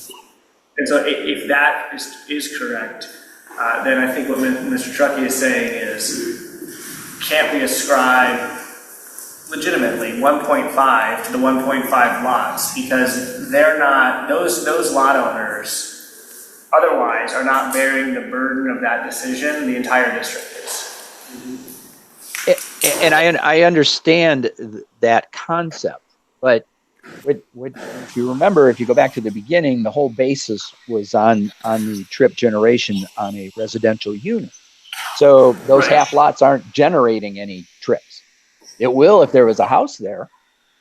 So that's why it would get another, that would get an ERU at that point. But for the moment, they're not, and it's going to be difficult for them to do it. However, the potential for that is much greater for the double lots, for instance, because it was very easy to lop off the one lot. I mean, they're to be able to take care of that. So the double lot thing makes sense, and I think it makes sense to Mr. Truckee. I'm just trying to make sure that you two are getting on the same page about the 1.5. I don't know how the rest of the board feels, but I just want to make sure because I want to make sure we're using the time carefully. I guess the thing I'm struggling with throughout the program is that in some areas we're going to go trip trips, right? And in some areas we're not. Some areas we're going for the comparison to 4 per acre. No, everything's correct. Because correct. A liveaboard boat could generate just as many trips to the grocery store or the doctor or anything else that a condo does. All right? So we're kind of flopping back and forth here, and you get the commercial use, and now it's not by trip charge. Well, right? and let me explain that briefly. I'm sorry. It's kind of hard to hear. Anyway. One second, I disagree. He's basing it on trip generation. Nothing's changed between now and the last thing. I've been doing this thing for 8 years or whatever the hell it is. Nothing's really changed. Trip generation, every house gets nine trips, right? Correct. Now. Same thing as it was before. Houseboat, 9 trips. However, the only thing I don't agree with is the commercial slips. When the one guy that owns Manatee Tours told me he had 18,000 customers a year ago. Okay, 18,000, say there's 3 in a car, that's still 6,000 trips a year. And they're at 0.75, that does not make sense to me. And I agree with you on that aspect. That's why I'm going to go back and take a look from a trip generation standpoint. And one thing I do want to clarify, it has to do with the commercial parcels. When they get built, eventually, then we can calculate trip generation based on the use there, but we don't know what the use is going to be. It's just right now it's blank commercial. So you have to give it an equivalent residential unit at that point. But then that can change when we find out what's going to be built there.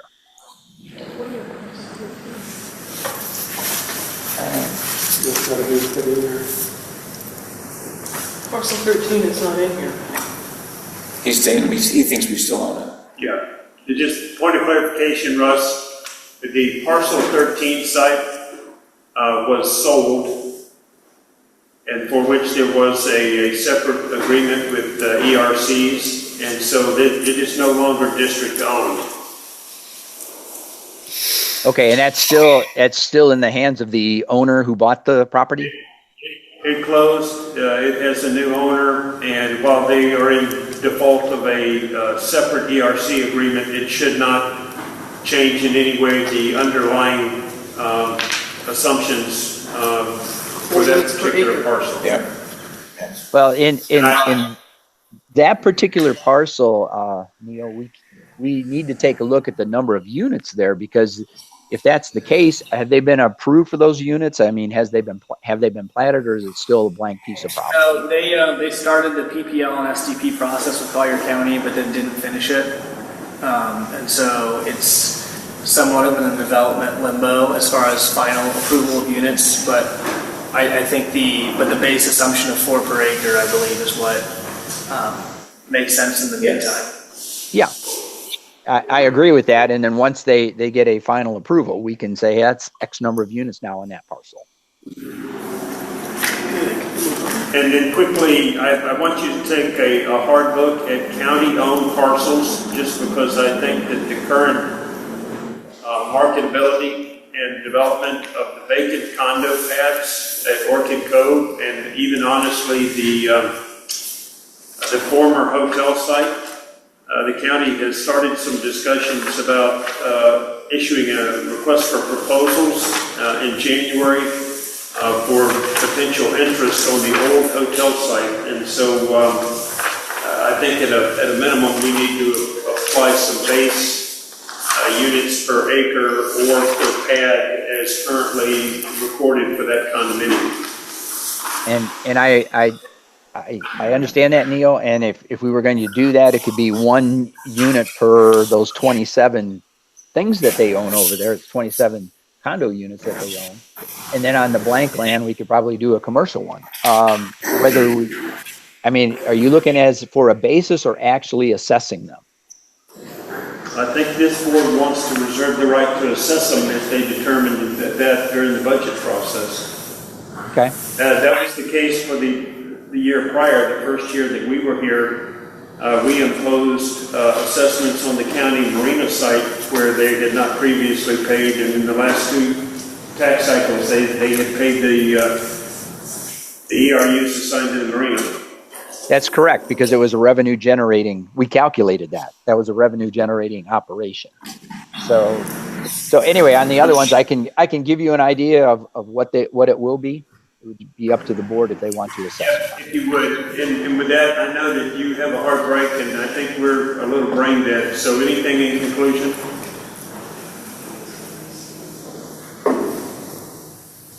Well, the board, do you have further questions? So what I heard is he's going to go back with this feedback and bring back to you what he believes to be his final recommendation. But I just want to make sure that if there's more things you want to look at, we need to do it. He's bringing back an O&M solution. No O&M solution. That's what we're correct. Okay, but he's not bringing. Who's going to bring back the ERC? I think he separately is doing that. That's separate. Okay. Different meeting. We spent 2 hours with them on the phone the other day, and our engineer providing background information as to what the current depreciation schedules are, replacement values, and all that. They're working. Okay. So at the next meeting, you'll have an updated version of this and an initial version of the ERC piece. That's correct. Okay, moving on. With that, then, Russ, thanks. We'll look forward to getting that, and we'll continue on. All right, thank you.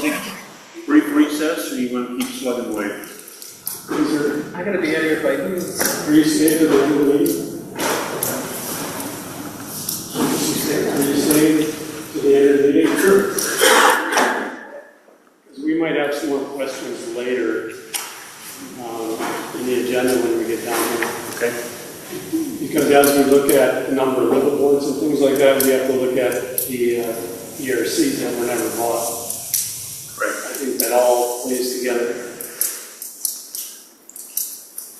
For that, are you want to continue, or you want to take a brief recess? 5 minutes.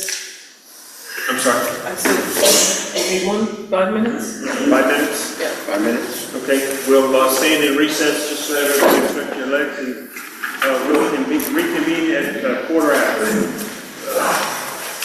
Okay, we're live.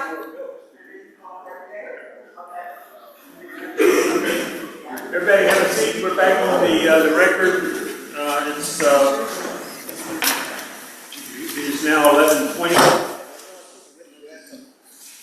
Item 6B is the utility billing update. I previously shared with the board when these went to print a year-to-date summary, and I'm going to update those numbers because, as you know, the third or mid-year utility bill for the district went out yesterday, and so they're going to be received. I want to update you when we come to that.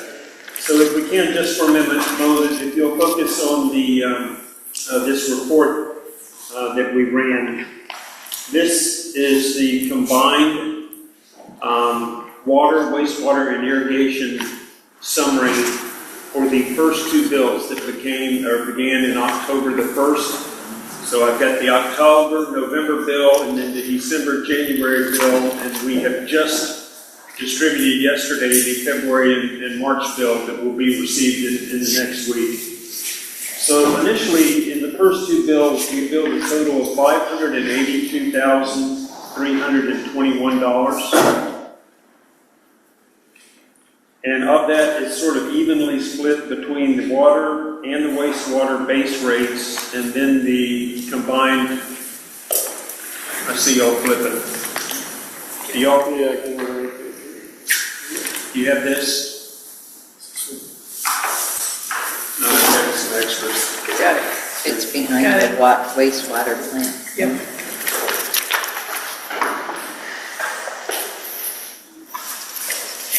The next bill. There you go. That's where the report's off this one. This now includes the third bill that was mailed yesterday, so that's why the amounts are going to be different. Okay. I'm going to allude to both. Obviously, no one has yet paid their third bill, but I wanted to focus on the first two bills because we've got to receive. So, at the time this was generated,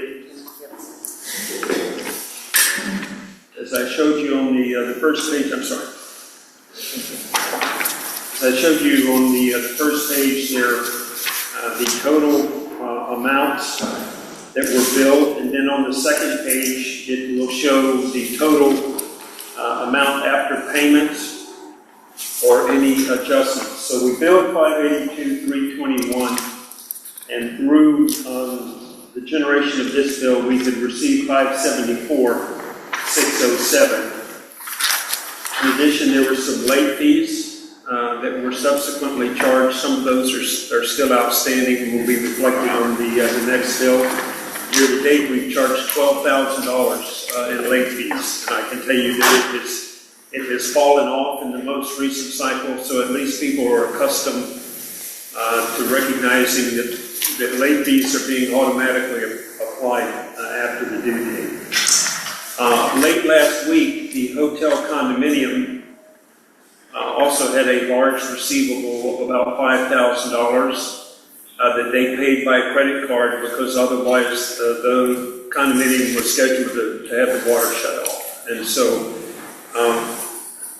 we're working off of about a 95 to 97% collection rate on what has been billed, which is really outstanding for this. Skipping forward then just for a second to the current bill. The current bill, the total amount now year-to-date billing is $891,529. That's the mid-year actual for what was billed. And as part of that, I did a separate analysis just to give you a sense of where we are relative to budget. So the original budget for water charges, both the base rate and the anticipated consumption amount for the year was, at mid-year was $312,000. We've actually billed $370,000. So we're ahead of budget. Wastewater was originally budgeted at mid-year to have received $337,000. We've actually billed $377,000 through the first two bills. The three bills, I'm sorry. The irrigation charges were originally budgeted for $105,000 at mid-year. We could bill $120,000. Miscellaneous charges for new accounts or late fees, we had originally budgeted $3,500 for mid-year. we've actually billed or collected $23,000. So relative to budget, through the first 3 bills or at mid-year, we're over budget on the revenue side. Now, some of these are going to be the disputed base charges that have been applied to the hotel and marina condominiums, and we'll have to see how that shakes out. For the year-to-date actual total revenue over budget, we're $130,000 over budget based off of what has been billed. So from that perspective, and recognizing that the current interpretation of the rates that were imposed included base rates for all, as I mentioned during the public comment at the very beginning of the meeting today. And while there are separate arguments or decisions that could be made, I still feel strongly that the board's intent was valid, was that previously base rates were collected off the tax bill, now they're being collected off of the utility bill as a base rate, and everybody is expected to pay the same base rate regardless of the type of account that is being billed. With the help of Matt and Florida Utility Solutions, we did not have a good inventory of where all these meters were, but we now do, and we primarily focus on these larger 2-inch meters for the actual number of units that are being applied. I do need to go back and make sure that for the so-called liveaboard number of marinas, that none of that includes wastewater. That it is water only, because obviously my understanding is that with only 1 or 2 exceptions that wastewater is being collected by some sort of mobile barge or something like that. It's not directly flowing into all the liveaboards, their wastewater goes into our system, every one of them. So as it is collected, then they all should have a wastewater. We'll go and pump them out and go over and dump it into our system. Okay. So either way, it goes to our system. Okay, I did not have that clarification before. Do they pay for pump out? I don't think they are, because the grant took care of the both pump out. No, they don't charge that, grant covers that. We are charging the waste though, it's in the bill. The waste is in the what? It's in the bill, the sewer charge. Oh, right.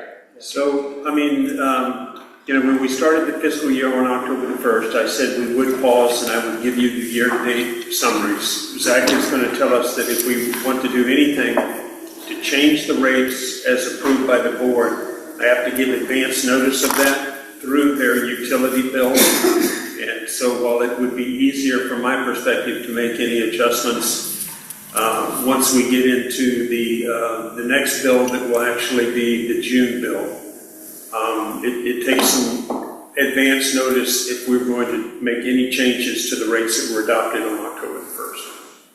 Well, the way I see this right now, okay, just looking at half the year, we'd end up about $250,000 at the year mark. Now that is probably wrong. I think it's going to be more than that, because we charged $410,000 this period versus $591 for 2 periods. 309, 258 is what was the math that I did. If you take 891, 559, and you subtract the 582. 582. Yeah, so that's 410 or 310, right? 309 and change. Yes. So it's still. The only thing I'm not comfortable about was obviously the second bill was peak season.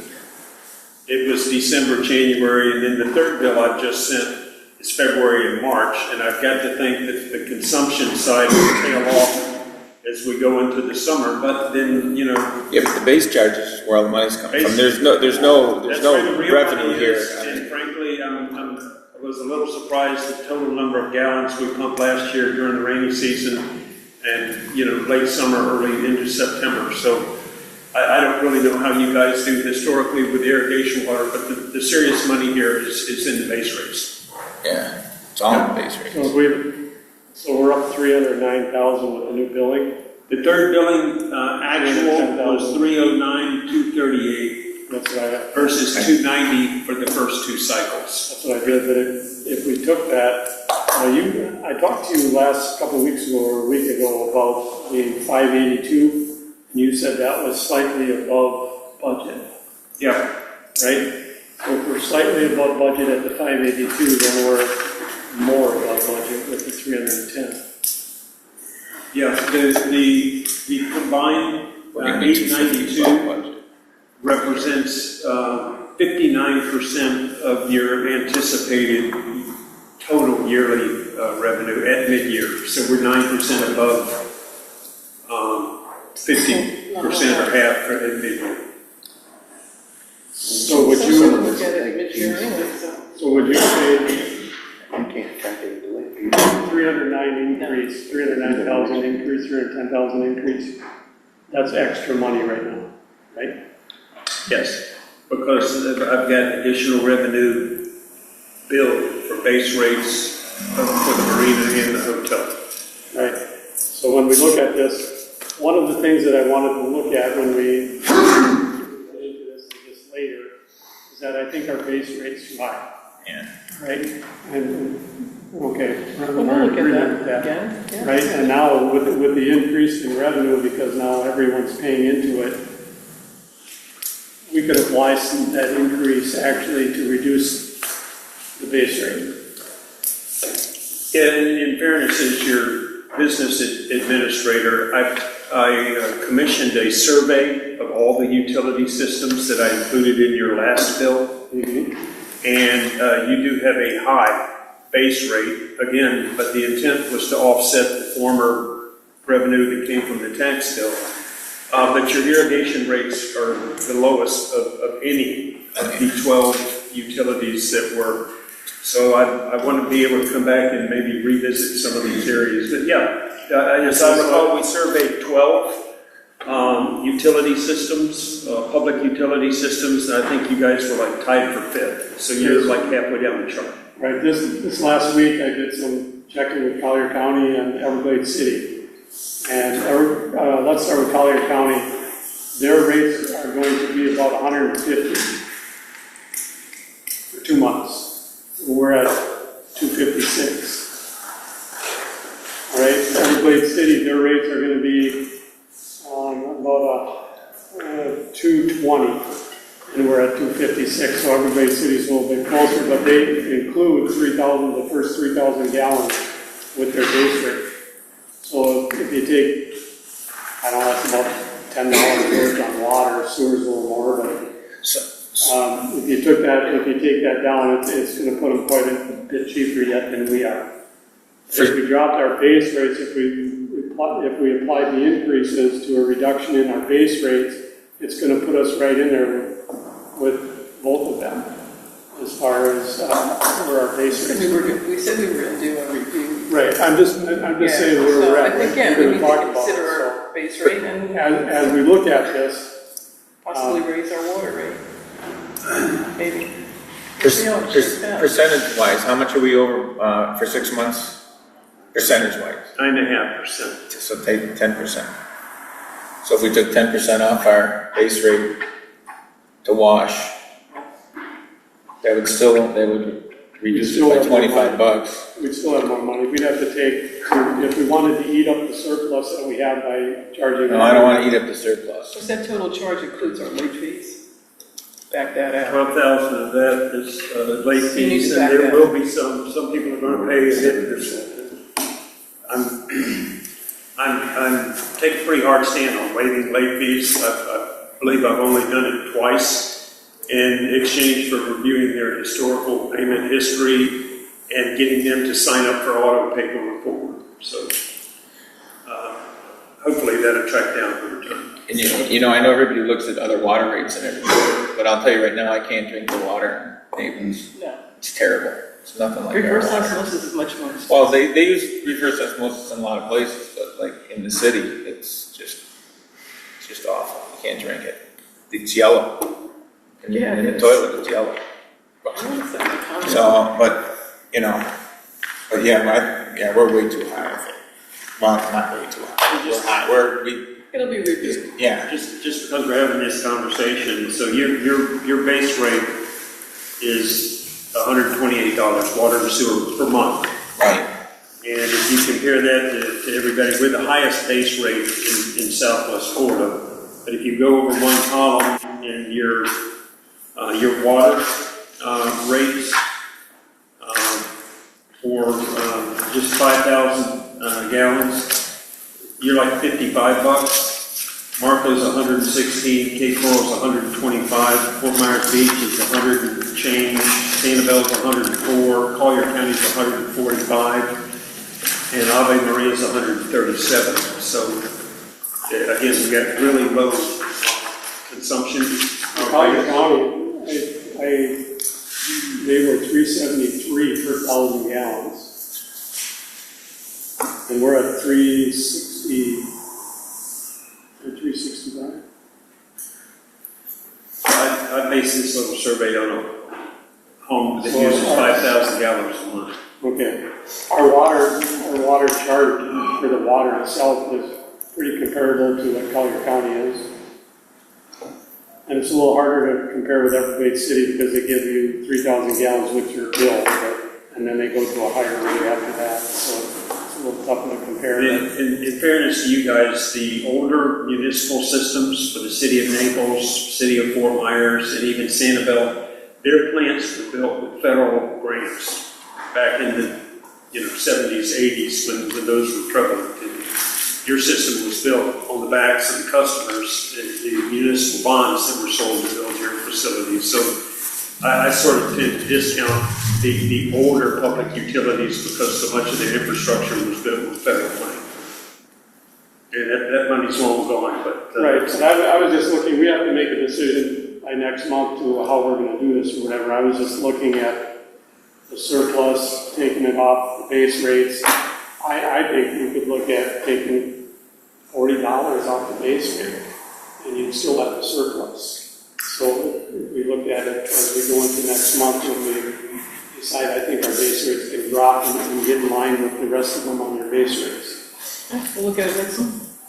At the May meeting, I'll be presenting to you the tentative budget for fiscal 27, and that would be the best time to have that decision. Because again, before I adjust the rates, we have to give advance notice through the billing cycle in addition to a notice, public notice in the newspaper. When's the next bill is June? Yeah. So you could make the decision at the July meeting. Which would be in advance of, that would require a budget amendment because it would be in advance of the end of the fiscal year. But you could do it. That's the time frame that you need. Easily done.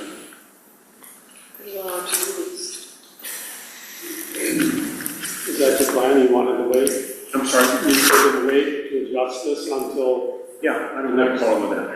And, whether, for example, the two condominium communities, the marina and the hotel, whether they pay under protest and preserve their rights or, whether or how they're going to, I have no idea. We're not a part of any of those deliberations. Neil, can I ask a quick question, please? You said the average home uses how many gallons?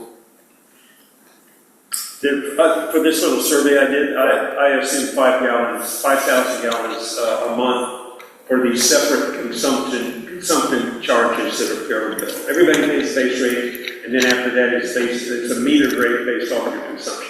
How much water does the bill use? I have no idea. How can you have any comparison that you don't know how much For water? the reason that I said, the base rate is the base rate. It covers the base overhead for the assets that we own. But you still have a comparison between a home and a boat then? How many gallons? Sorry? You still have a comparison between a home and a boat, how many gallons? Well, I have to, base rate. Yeah, I don't know what your average, consumption is per month. I'm 24/7, I use just over 1,000 gallons a month. I think just to jump in here, the chart that Neil's looking at, that that doesn't come into the base rate. He has a $5,000 line to look at what the bill would be if the utility was billing them in a gallonage ratio up to 5,000. If the boat docks are not using 5,000 gallons of water, then they won't be anywhere near that number on this chart. And I just had that same argument that I told you about. If your boat burns, it's the same as if my house burns. I pay $3,000 a year for fire coverage. You pay $300. Does your house have a fire suppression system in it? No. All the boats do. It doesn't matter. I'm still, also that's why you only pay $300. You only pay $300 because it's based on the land underneath the boat. It's still 10 times less than what I pay. So what you're saying is we're based on just the land that's under the boat? That's right. And why are we charged the same as the condos? That's the county. Not off the fees we charge us? No, I'm not talking about our charges. You're talking about fairness, and I'm trying to tell you that you have $1 million boat out there, and if it burns, you get the same treatment from the fire department that I do. But I'm paying $3,000. More on his insurance than you do. Who pays more? Boat insurance. Your boat insurance is more than $5,000 a year for homeowners? Yeah, mine is $5,000 a year for my boat insurance. For a catamaran on there, it's $12,000. Okay, again, it's your choice though. My choice to have a house. It is. It's our choice. Right. Can we pull this back in? But Our chair needs to leave it. I've got two more things that I just don't get it. We're all talking So different things here. All I'd right. say stay tuned and be back next month when we present the budget for All right, let's move on. 27. Sales center update since we last met and working with Mr. Baird. I wanted to give you a summary of what I sort of consider our all-in costs to be thus far. Final air conditioning renovations here, $22,282. The roof repair to include the decking for the area at the southeast corner here was $16,500. The remaining invoice for the remodeling contractor who did some demolition and also, I believe, some drywall repair here is $3,000. And then as I came in today, I was handed some miscellaneous and out-of-pocket expenses. And so the all-in number here was right at about $32,132. Rough numbers. And just to confirm, based on the lease, substantial, if not all of that, is a rent credit. Yes. And so certainly the AC, the big ticket item, the AC and the roof were actually in the lease itself. The other items, since I have not seen them until just now, can be shared with the landlord for additional approvals. But so the significance of that is if you spent $40,000, you're getting $40,000 in rent reduction. Right. What did we do with the contract in terms of if this would go to foreclosure or something and we'd lose it? They can't give us some kind of superriding point over any kind of note, if you will. So if there ends up being an issue along those lines, typically the foreclosing party doesn't want to get rid of tenants because they want the revenue. But at the end of the day, there was a note recorded ahead of this lease. We're not going to be able to get anything other than getting the lender to give us a consent and joinder, which was not received in this particular application. Right, nobody's going to want to keep us here if we're taking the credit yet. Fair enough. So it's the risk. I mean, I would say that typically this is a very favorable lease. I don't know that I've ever seen a landlord do this volume of credit. So, because essentially you're in here for free, basically. So if there were to be some kind of issue along those lines, that is a risk the district took in entering into the lease, but I feel that it's a very small risk. Based on the reward of getting the offsets to the credit. So I think if you were paying rent and doing the AC, that question would have been at the forefront. Right. Final thing, I also have a handout today. I want all of you to have this just for your personal records going forward. But this is the qualifying process that was just published by the Supervisor of Elections. I know, Lisa, you'll be running this fall. I believe Mr. Truckey's seat is also vacant this fall. I can't remember offhand if there's another seat or not, or the other three of them have 2 more years. Just tuck this away, but especially for Lisa, since the first time, there is a process. The qualifying period is a 2-week period in June. You need to really pay attention to that in order to make sure your name is on the ballot this fall. If you have any questions, I'm happy to follow up with you and answer those as necessary. And then quickly, the financial statements through 5 months or through the end of February or behind the next tab there. At the end of February, the district had a combined cash on hand of $5.5 million. Additionally, there is a fairly large receivable that is shown on the utility side of the balance sheet. That has been paid. Most of that money came in during the course of March. And the utility account receivables now are, I think, only a couple of $1,000. So that has corrected itself. Additional assets on the books represent another $6.9 million. Total assets on hand at the end of February, $12,735,000. There were some payables on the liability portion of the balance sheet. In general fund, $26,000 in payables at the end of February. Over on the next page on the income statement, some of the things I highlight, we actually took in almost $35,000 in non-ad valorem assessments in February. I'll expect similar amounts for both March and April before those taxes are either paid or will be delinquent and then have some fines and penalties associated with them before they go to the auction that occurs in the latter part of May. Total year-to-date assessments in the first 5 months, right at 82%, $653,573. On the expense side, the year-to-date budget column here only lets me take 1/12 per month. I can't manipulate the year-to-date budget column. So, for example, we prepay all your insurance premiums. And so at first glance at this, your insurance looks like you're over budget. You're over budget year-to-date because it's trying to, calculate it when in fact it's all been prepaid in advance. Having said that, though, total expenditures for all categories in the general fund are under budget to the tune of $179,000. Primary reason for that is we haven't had any capital landscape outlay through February. You'll see some expenditures for the renovation project that Mr. Barrett is doing and the signage project. You'll see those reflected beginning in March and also in April. And then on the utility side, year-to-date total expenditures were $142,000 under budget total year-to-date. With that, I'll stop and see if you have any questions. And if not, you can entertain a motion to at least accept the presentation, and that'll be all that I have today. I'll make a motion. I'll second it. All in favor? Aye.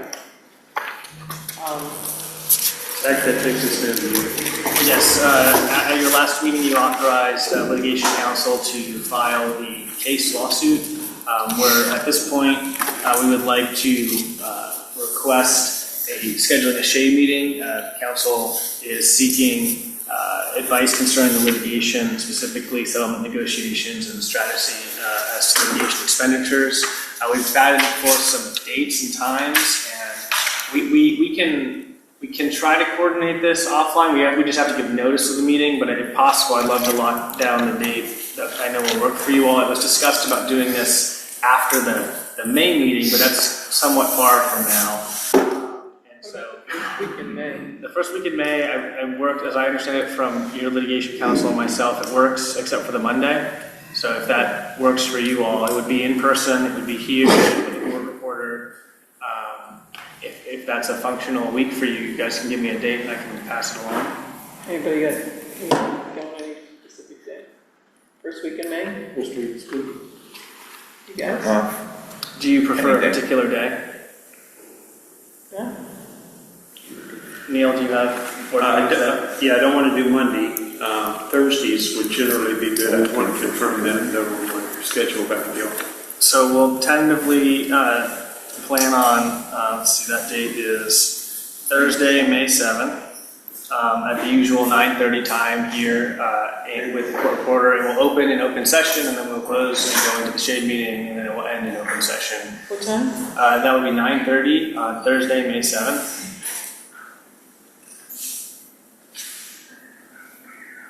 Okay. And that was what I have for you today. All right.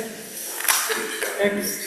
No other old or new business supervisor requests? Has We FEMA have come? other things to say. This was a note to ask about the safety of anything, researching and implementation of any safety measures that we talked about a while back in the board for the community. What measures? Safety and security. Here? Security measures. Gates, LPR readers, cameras. Yeah.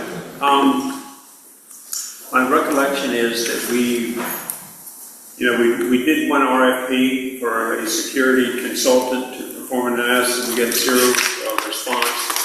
I have had, and we had a separate proposal, and I'd be happy to get a proposal, but from a contractor for security cameras. I would probably need a little bit of help determining whether or not, or if that stuff needs to have access to the internet and rely on the vendors to provide that. Well, we have a Let's expert here. What about Dave? I need a mount put on the building for the Starlink. I can get it up permanently. Yeah, well, we need security also for this building too, because we've got stuff that's stored in here, and then people that are in the community that want their HOA meetings in here in the future, they'll want internet, so we'll need to have, that mounted and security for that as well. And presumably you would want to have some sort of high quality cameras at the 3 entrances into the community, or That's just what here? we're looking at, yes. Okay, not just what I call the main entrance, but all 3 plus separate security cameras here for this facility. Right. Frank? One quick suggestion, it may not be the best idea, but I'll throw it out. One of the directors suggested this originally, and I liked it. The building, the address was put out as on this road. It's not, it's Tamiami Trail. We got all that squared away now with the post office and the fire department and all that. So the official address is Tamiami Trail East. There's a lot of confusion. It's the guard shack, it's the real estate office, it's the place for the portico. I would suggest, and this was not my idea, but I like it, you consider naming this building the CID building, which would let people know they're paying their money, it's got a presence, here it is, and that the community center, if that's what you choose to call it, the community center be in the CID building. And meeting notices then, right now we're using different terms and things, and I just think it would be, I'd ask you to consider it, it would certainly help clarify things. I've got people going to the wrong places all the time. Thank you very much. I'd like to say, they asked what have we done so far. We have talked to Collier County, they did patrol, they were very good presence around for a while, right? Supposedly Collier County keeps 2 officers at night, through the night, in Naples and 2 officers in Everglades City. I asked Collier County why we can't have one of those officers here in Port of the Island. He said, well, it doesn't matter, they're running back and forth. Well, then if it doesn't matter, it doesn't matter. And then we have one station here, because when they did have the presence here, we had a couple of people come in on the docks at night, and by the time the motion detector went off, and I went outside, the police were already there. All right, because the got involved and they were there that fast because they had somebody here, right? Where they didn't have to come from Appleton City or come from Naples. So I think that we could probably do some work. I'm looking for things that aren't going to have a big bill and not really change things much, right? You can hire security people, that's a big bill. I don't know that it's really going to change things a lot. A lot of cameras are great, but we had our thieves look right at the cameras and probably were smiling, right? All you can see is this much of their eyeballs, right?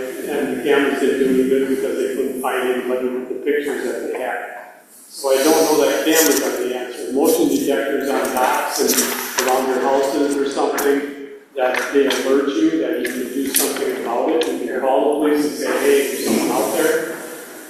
That kind of thing, I think, is very effective, right? Other people even on the side of the street, I mean, has it been gotten better or worse? Or? No, not at all. It's gone. Really? We haven't had any. The thief and I had an eyeball thing that night, that one of the guys was there because my motion detector went off, and we looked at each other from the dock to my lanai on the unit, right? I went up there and looked, and there he was standing right there. All right? He took off running. Motion detectors and things like that work because you catch them in the act, right? And you can call the police 911 and say, hey. But some of the things we have done, we have that trailer right here, that security trailer from County, and there's some stuff to place, and there's all these pictures and things, right? And then they did do some interactive stuff with us that they were positioned here. I would like to see us pursue that they position an officer here at night. They can put one in Naples and they can put one here, and they can still run back and forth, right? You know, it's just their way of saying we just don't feel like doing that.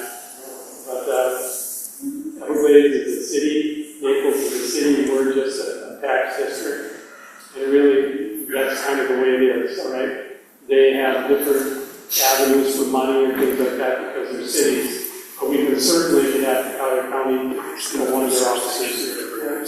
That might be one of the biggest things that would help us out because if that officer sitting out front somewhere and watching traffic in and out while they're filling out reports or whatever they're doing here, I think that would make a big difference in the process. So motion sensors are good too, because it lights everything up and that's, you guys want to get in cars and drive away? Or maybe these cities are getting in cars and driving away, or taking in boats and taking, how are they getting in and out of the community? Well, this guy took off running because he knew he was busted right on the dock. Most of them were parked somewhere. They're even as brazen as, they watch and see who's building and stuff has no people, and they just park in their driveway like they live there. Okay. Or we can get some license plate numbers off this camera. The cameras at the entrances might. I'll work with Mr. Spracio of my staff. I have cameras currently at Lely Resort, pretty sophisticated ones that monitor the Lely Freedom horses. And we also have a big irrigation pump station there. We've got cameras there, and I've got cameras at Pelican Marsh. So I probably have at least 2 vendors that I can get some proposals or estimates for, and may have those as early as next month. Okay, moving on, I got a couple questions. Did we ever pass the rules of order? No, they will be in May. May? We had to re-advertise. We advertised for the meeting, but it was, at that time, it was the Friday meeting, and we moved to Thursday, so we had to re-advertise. Okay, and on the Orchid Coast streetlights that we were paying for, has that been figured out? Did we ever do anything with that? No, I'm actually still working on that because there's more to it than just electrical. So I did call LCEC this past week. They're going to send me some information I asked for. The building gives you an ID number, but the ID number isn't the location, and then the light pole number, they go by the location, and it's a mess. They don't want to put it on your bill that you can just look at your bill and say, okay, that's at this address, right? So I asked them for their sheet that tells me, you know, the pole number and then the location of that pole, so we can look through the lights and take more care of that. So there is a little more to it.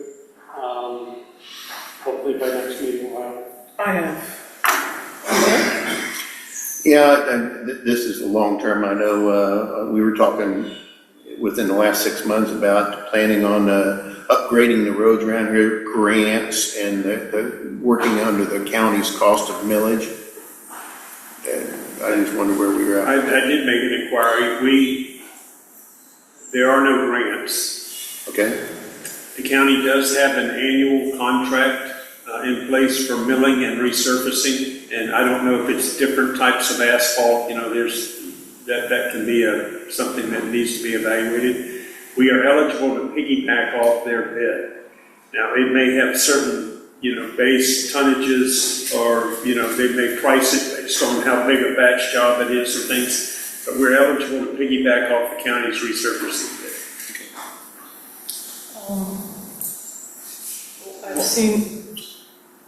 I've seen, and several people have told me that there's a property here, I think it's 140 Wilderness K, that has asked for a variance for a 68-foot dock. So, I don't know that, other than the people within the immediate area can have anything to say about that, but it's not normal what we do here. We're a small community, and I read some correspondence, I think, from Mr. Tisch, who's on the record. Zach's not aware of what we're talking about. Can you just kind of paint a little picture in terms of what the variance request is? It's a residential boat dock in the southeast corner of a fairly big canal. Right, it's the second one in from the corner. So 144 is the first house on Wilderness, and then 140 is the next one. He wants to go at 68 feet, which is in that, because I asked for all the schematics on it, and the furthest anybody else is out on the canal is 42 feet. And he also wants to, there's parameters, there's primary criteria and secondary criteria. And I respond to those to say that some of those things were false. Like I talked to the neighbor at 144, and he said nobody ever talked to him, whereas in this statement, if I didn't know, I would have brought it with me. But anyway, he said that they had counseled people on either side of this lot, and nobody had discussions with anybody. no. So, I know the other owner on the other side. Yeah. No, K's. It sounds like there's a boat dock extension, Right. and it will go to the hearing examiner. It's on the 23rd. Okay. And I sent them a response. I told them my conflict, what was going on. My other concern was the one was a 50-foot catamaran, and the other one was a 33-foot powerboat. So basically, if you take off the 15-foot easement on each side of the property, it takes up 90% of his waterfront.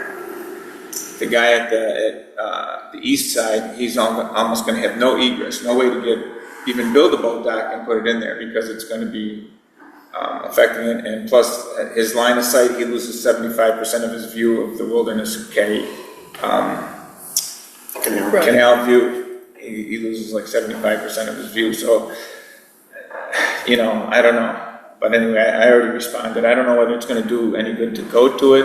Typically speaking, these are quasi-judicial hearings, and it is more impactful to appear than to send something. Especially if the neighbors, if there's a misrepresentation about the neighbor's position, the neighbors themselves. He's back to it. He's gone. He's already left. The guy in 140 is gone. But they can appear remotely at this hearing if they request it, so you don't have to be in person to attend these hearings. But I would say that just based on the way the county handles the records, because there's a packet that goes to the hearing examiner. If that already went to the hearing examiner, it's more important that these people show up in person with these materials. If there's a concern, the primary analysis points for boat dock extensions are typically navigation and riparian rights, which includes view to the channel, not unbridled view rights, but view to the channel certainly, and access to the channel from the neighboring properies. Yeah, So I those, think the guy that it's going to affect the most, he's in Colorado. but what I'm saying is he can appear by Zoom. Yeah. I don't know. I don't know. I just talked to him. Is it also part of the concern that notice was not provided of the variance to adjacent or affected properties? I don't know of any notice. I got someone. I didn't get one. John Kelly at the Yeah, John is the primary planner on almost all county boat dock extensions. Right. On boat dock extension, there is an advertisement run, and then there's an agent letter that goes out that would be on the responsibility of the property owner, and then I believe the county does its own notice past that point. Again, I think if the applicant has said that there's no objection from the neighbors object, even if they can't be there, putting something in writing back to John Kelly specifically would be important. It's not really keeping up the neighborhood to have such a large boat. Well, I'm worried about that being a liveaboard. It's a big boat, 50 foot long. I mean, Really, and it's it drafts 4.5 feet. I don't even know how he's gonna make it down the Well, that's why I was channel. coming out so far. And typically the depth is part of the question, and so I don't know what consultants are working on this. It's very shallow. It's part of it's a floating dock too. It's But not they're all- supposed to be providing channel depth information as part of the package. They did. They provide. How deep is the channel? Doesn't that The make? channel's pretty deep, but as you get closer to the houses where you'd be parking your boat, Yeah, it's very that's why it has to be so far out, because you run into the ground. Well, not only that, it's a 50-foot boat, Yeah. Yeah, so. it's huge. But just to conclude that, I would just, anyone who's interested, I'd recommend, it's much more impactful to be there in person. If you can't, reaching out to John Kelly is the next best thing that can be done, and they will review and hear what the neighbors think. No, all right, I'll go. Russ, I've been in one of those meetings when we did our boat docks a few years back, and the examiner that runs that hearing will let you speak and listen to everything you have to say at the meeting, at the final approval. You want to be there. Okay. It's the neighbors that will be the most The impactful. more people that come in I have there, to talk to the John. I have one other thing.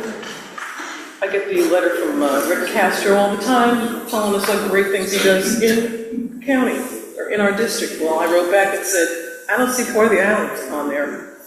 So they wrote back and they said that they are doing things, that the marina at the Port of the Islands is open because of them, and the parking lot is been approved to be repaid. So, other than that, they're still looking for somebody to take over the store. But at least I got an answer. So, I think just keep up on. I'm going to keep up on it and find out when the paving's going to happen, because just because it's been approved doesn't mean it'll ever happen. But they did say it's already budgeted. If anybody's interested, I'll leave the letter here. But at least we got an answer. One quick note, I should have said this earlier in my report. South Florida reached back out to us. You had sold them the easement on your property for the Manatee project. They ran out of funding and will not be doing the Manatee project. But we got our money. I was going to say, we still got paid. No, you were paid, and you never received the notice of commencement. So the way the easement was written, and we already did this once, you can continue to lease it out to whatever dock contractor may or may not need to do this. We did that as well. But just so you know, they won't be doing the project, because originally it was going to happen this summer, but it won't be happening. So if there are other dock contractors that need to use that space, we have nothing stopping us from letting them use the space. we should do a little fill on gravel on that seawall. I don't know if you want to put a small pile of gravel on a lot there somewhere where we can fill behind that seawall. Whatever it needs. Ground solution sky. We have, You get price up the water from draining behind there's it. some holes that are washed down, but it's perfect for someone to step in or something and create a problem. I've only got one thing. We were talking about liveaboards, and I was talking about this other guy, could be a liveaboard. Can we have like a legal description of what constitutes a liveaboard and what responsibilities that liveaboard needs to do? Yeah, Because if some of these people want to get out, we are only doing it by slip size. So if they want to abstain from being considered liveaboard, then somehow we have to know what the specifics are. And then if somebody else bought it and wanted to make it a liveaboard, what they have to do in order to become a liveaboard. I circulated a memo, a draft memo to you several months back on this, but I think you're talking about the marina and the count. On that one, as discussed with Russ Wire, there's a site plan that identifies how many liveaboards are at the marina. And that's the document that gives the number, right? Okay, but I So it's not- specifically want to know, okay, so it's just designated that and that's it? And the marina is within its full rights to amend its site plan down and remove liveaboards. They can do that. So they'd have to do that, and the person that owns the slip would have to want them to do that. Sure. And have to revise the site plan. I mean, my point is, as a district, all we have available is the record. And that marina has a site development plan which identifies how all the slips are used. So that's what's on file. Right. And because otherwise, what we're doing is we're, I guess, going slip by slip and just asking people what they want to do. And I don't, but meanwhile, they have the entitlement to be a liveaboard. So Okay. I don't know how we can operate other than by the site plan. Okay, I get it. On the 2018 marina money that never got paid, where are we at with that? Well, that's a part and parcel of this conversation, and the direction that we talked about at the last meeting was we need to know what we're selling these for before we can make any kind of demand. But again, this was something that the marina provided that utility availability letter to the county. It's not something the district did. The marina came to the district and said, here's what we want to do. Do you have capacity? Your engineer at the time, Paul Montez, did an analysis and said, we do as long as you acquire 16 point something ERCs. The marina, not the district, took that letter to Collier County and said, we have availability, and then got their site plan approved. After searching with your engineer and with Neil, we have no record of those 16 ERCs ever being purchased. So I don't believe the marina to be in current compliance with its site plan based on that series of facts. The marina could certainly remove liveaboards and go down with their site plan. Otherwise, I'm of the opinion they need to acquire these ERCs. The reason why we have not sent a formal demand is because we don't have a number to ascribe to it, and that's what I'm hoping that we're going to get from Russ at the next meeting. I was hoping to have it months ago. Even if the marina lowered their number, they took their liveaboards down, tightened and they didn't even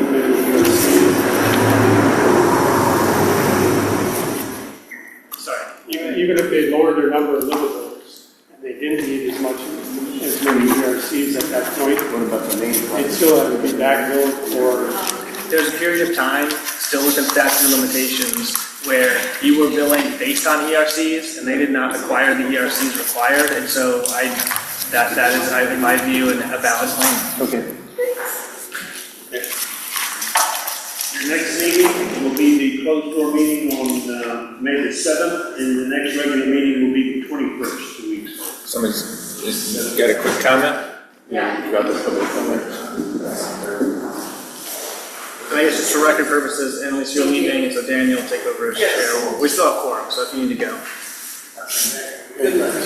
Rose Sierra's Orchid Cove. I have a question. You have a CID plan that is out on your website that is 2 years old. And it's hard to sit in this meeting and understand the decisions being made and how it relates to that. Is there any way that could be updated so we know what's spent? There's $7 million in this plan, right? You have $5 million in the bank, you collect 2, you spend about 2. How does that all fit together and what's your timeline? I think getting raises in our water rates would be easier if we understood the priority of things and how they're being spent. I mean, this is a lot of money, and I don't know what's done, and I don't know if you have something that shows what's done. That would be very helpful. The other question I have is, last meeting you talked about a Graziana conflict waiver. That was very, I don't know, just like came up, you voted for a conflict waiver. What was that about? I represent the Grazianis in an unrelated matter, and so in order for me to represent the district in any potential negotiations with the Grazianis for the acquisition of parcel 13, there has to be a conflict waiver signed by both parties. Okay, so they all knew that? I mean, how did we not know that? I mean, so, the Sunshine Act, it seems like things should be discussed so that we understand everything. And I apologize that I was not at the meeting, so if it wasn't clear, It was not clear to me. I don't know if anyone It wasn't else. disclosed. So my representation of the Grazianis is, I mean, I have no idea that they're going to go try to buy this parcel. And I offered to the board that they can certainly hire conflict counsel. The Grazianis had no issue with the conflict. The board had no issue with the conflict. And it's not, I don't represent them about that property. So it's a permissible and waivable conflict, but it's the board's discretion. Absolutely, you already have conflict counsel retained, so you can certainly have them handle it. I have no preference. it just wasn't clear. It just seems like it was this vote that happened and I apologize. And I thank you for reminding everyone about Sunshine Act. It's very. Other public comment? Yeah, you just come forward and be identified. My name is Michael Jura. I live in the marina, and I have some observations. I might be a little confused, but I moved here about 9 years ago, and when I moved here, my taxes, my ERUs or ERCs were 0.25. The condo units were 0.5, and the homes were 1. In like 4 years or 3 years now, that's changed 3 times, I think. In 2023, my non-ad valorem went up from 23 to 24 by 50%, and then it went back down last year by the same amount. So it's gone up and down. It's now the same as it was in 23, but now you want to charge a base rate to offset allegedly that amount, which you now determine should be 1 for a boat and 1 for a condo and 1 for a house. But originally it was, and there was studies done in it, and all the studies said it should be 1/4 and 1/2 and 1. And it was probably based on the number of bathrooms, or so, because it's supposed to be based on the impact and benefit for the customer. And the impact was probably pretty close to correct, because if you look at consumption on a boat, all the boats use an average of 500 gallons a month. Residences in the marina or in the neighborhood use about 5 times that, 2,500 and up per month. None of the boats have swimming pools. They don't have bathtubs. When I fill my boat water tanks, I have 100-gallon capacity, and that's my water for a week. But every time I come to these meetings, it sounds like everybody in these meetings wants to get more out of the rich millionaires on their boats. Most of the people I know who live on boats are on fixed income. I'm on Social Security. I don't make $1 million a year. I don't have $1 million boat. I find it insulting when I hear people say, oh, they're all a bunch of millionaires on boats and they can afford more money. So they try to get more money out of the boat people. And every time I come to these meetings, it sounds like what you're trying to do is get more money out of the boat people. And we all have to split the pie up, but the people on the boats aren't the ones that are needing all the services. I have a water maker on my boat, and I can make drinking water if I want to. I use tap water because it's convenient.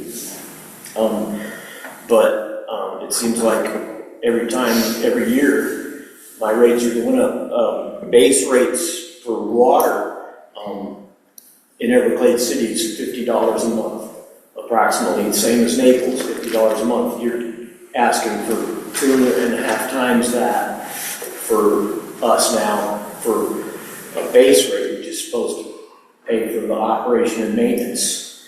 But our impact doesn't reflect that base rate because we're not using that. And now you all want to put in security.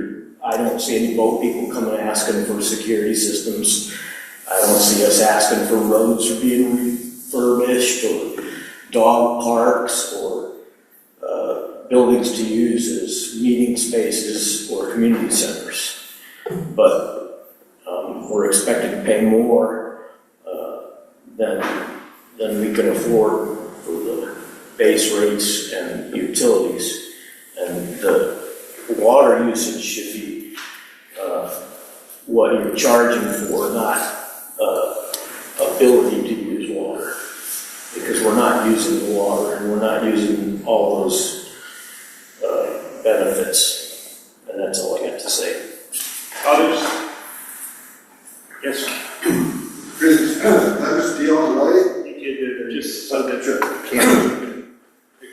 So, excuse me, name is Dion Ray. I'm a boat owner on Slip Bay. First time for me to participate or be at one of these meetings. So I'm going to start off by thanking the Lord. I know most are volunteers. I just want to confirm my understanding of the board's response to this water issue. What I heard is it will be reviewed in June after the utility bills can be looked at. Did I hear correct? Or what is your response to what Mike and the gentleman presented? Well, we'll be presenting the tentative budget at the May meeting. It needs to be sent to the county before June the 15th, and then it will be formally adopted at a public hearing, usually in July or August. And so that's the budget side. So if they're going to make any decisions regarding adjusting the utility rates, I have to give all the ratepayers advance notice of that, and the earliest that we could change the rates would be at that June meeting. Okay. So when will it be communicated out to the owners if there's going to be consideration? Immediately following the acceptance and decision to adopt the tentative budget next month. Oh, next month. That's thank you for clarification. I heard the term fair used here, and it's just that the rates will increase by more than 1,000% for the boat owners. On my slip, we 7 boats, of which only one is a liveaboard. So I just want to bring some context into this. I use my slip when I come and fetch my boat, and I go and cruise. I'm here 3 days before and 3 days after. So just to put some context on this, and I'm really looking for opportunity where we can, people from the marina can sit down with the board before it even gets to the May, because 1,000% is not fair and will be challenged, and that's going to turn into legal issues, and it's going to cost both sides money. So I would really, really appreciate the opportunity for a representative from the marina to have opportunity to sit down with the board before the May meeting. Thank you. There are no other public comments, and you can entertain a motion to adjourn. We'll reconvene the meeting on the 7th. It's not a public meeting by law. The only ones that can be here are myself and the district's council, because we'll be discussing litigation matters. There are only 2 or 3 exceptions to the Sunshine Law, and this is one. The other 2 have to do with collective bargaining or personnel decisions. So while this board will reconvene on the 7th, we'll see you all again on the 21st. Is there a motion to adjourn? Motion to adjourn? Second it.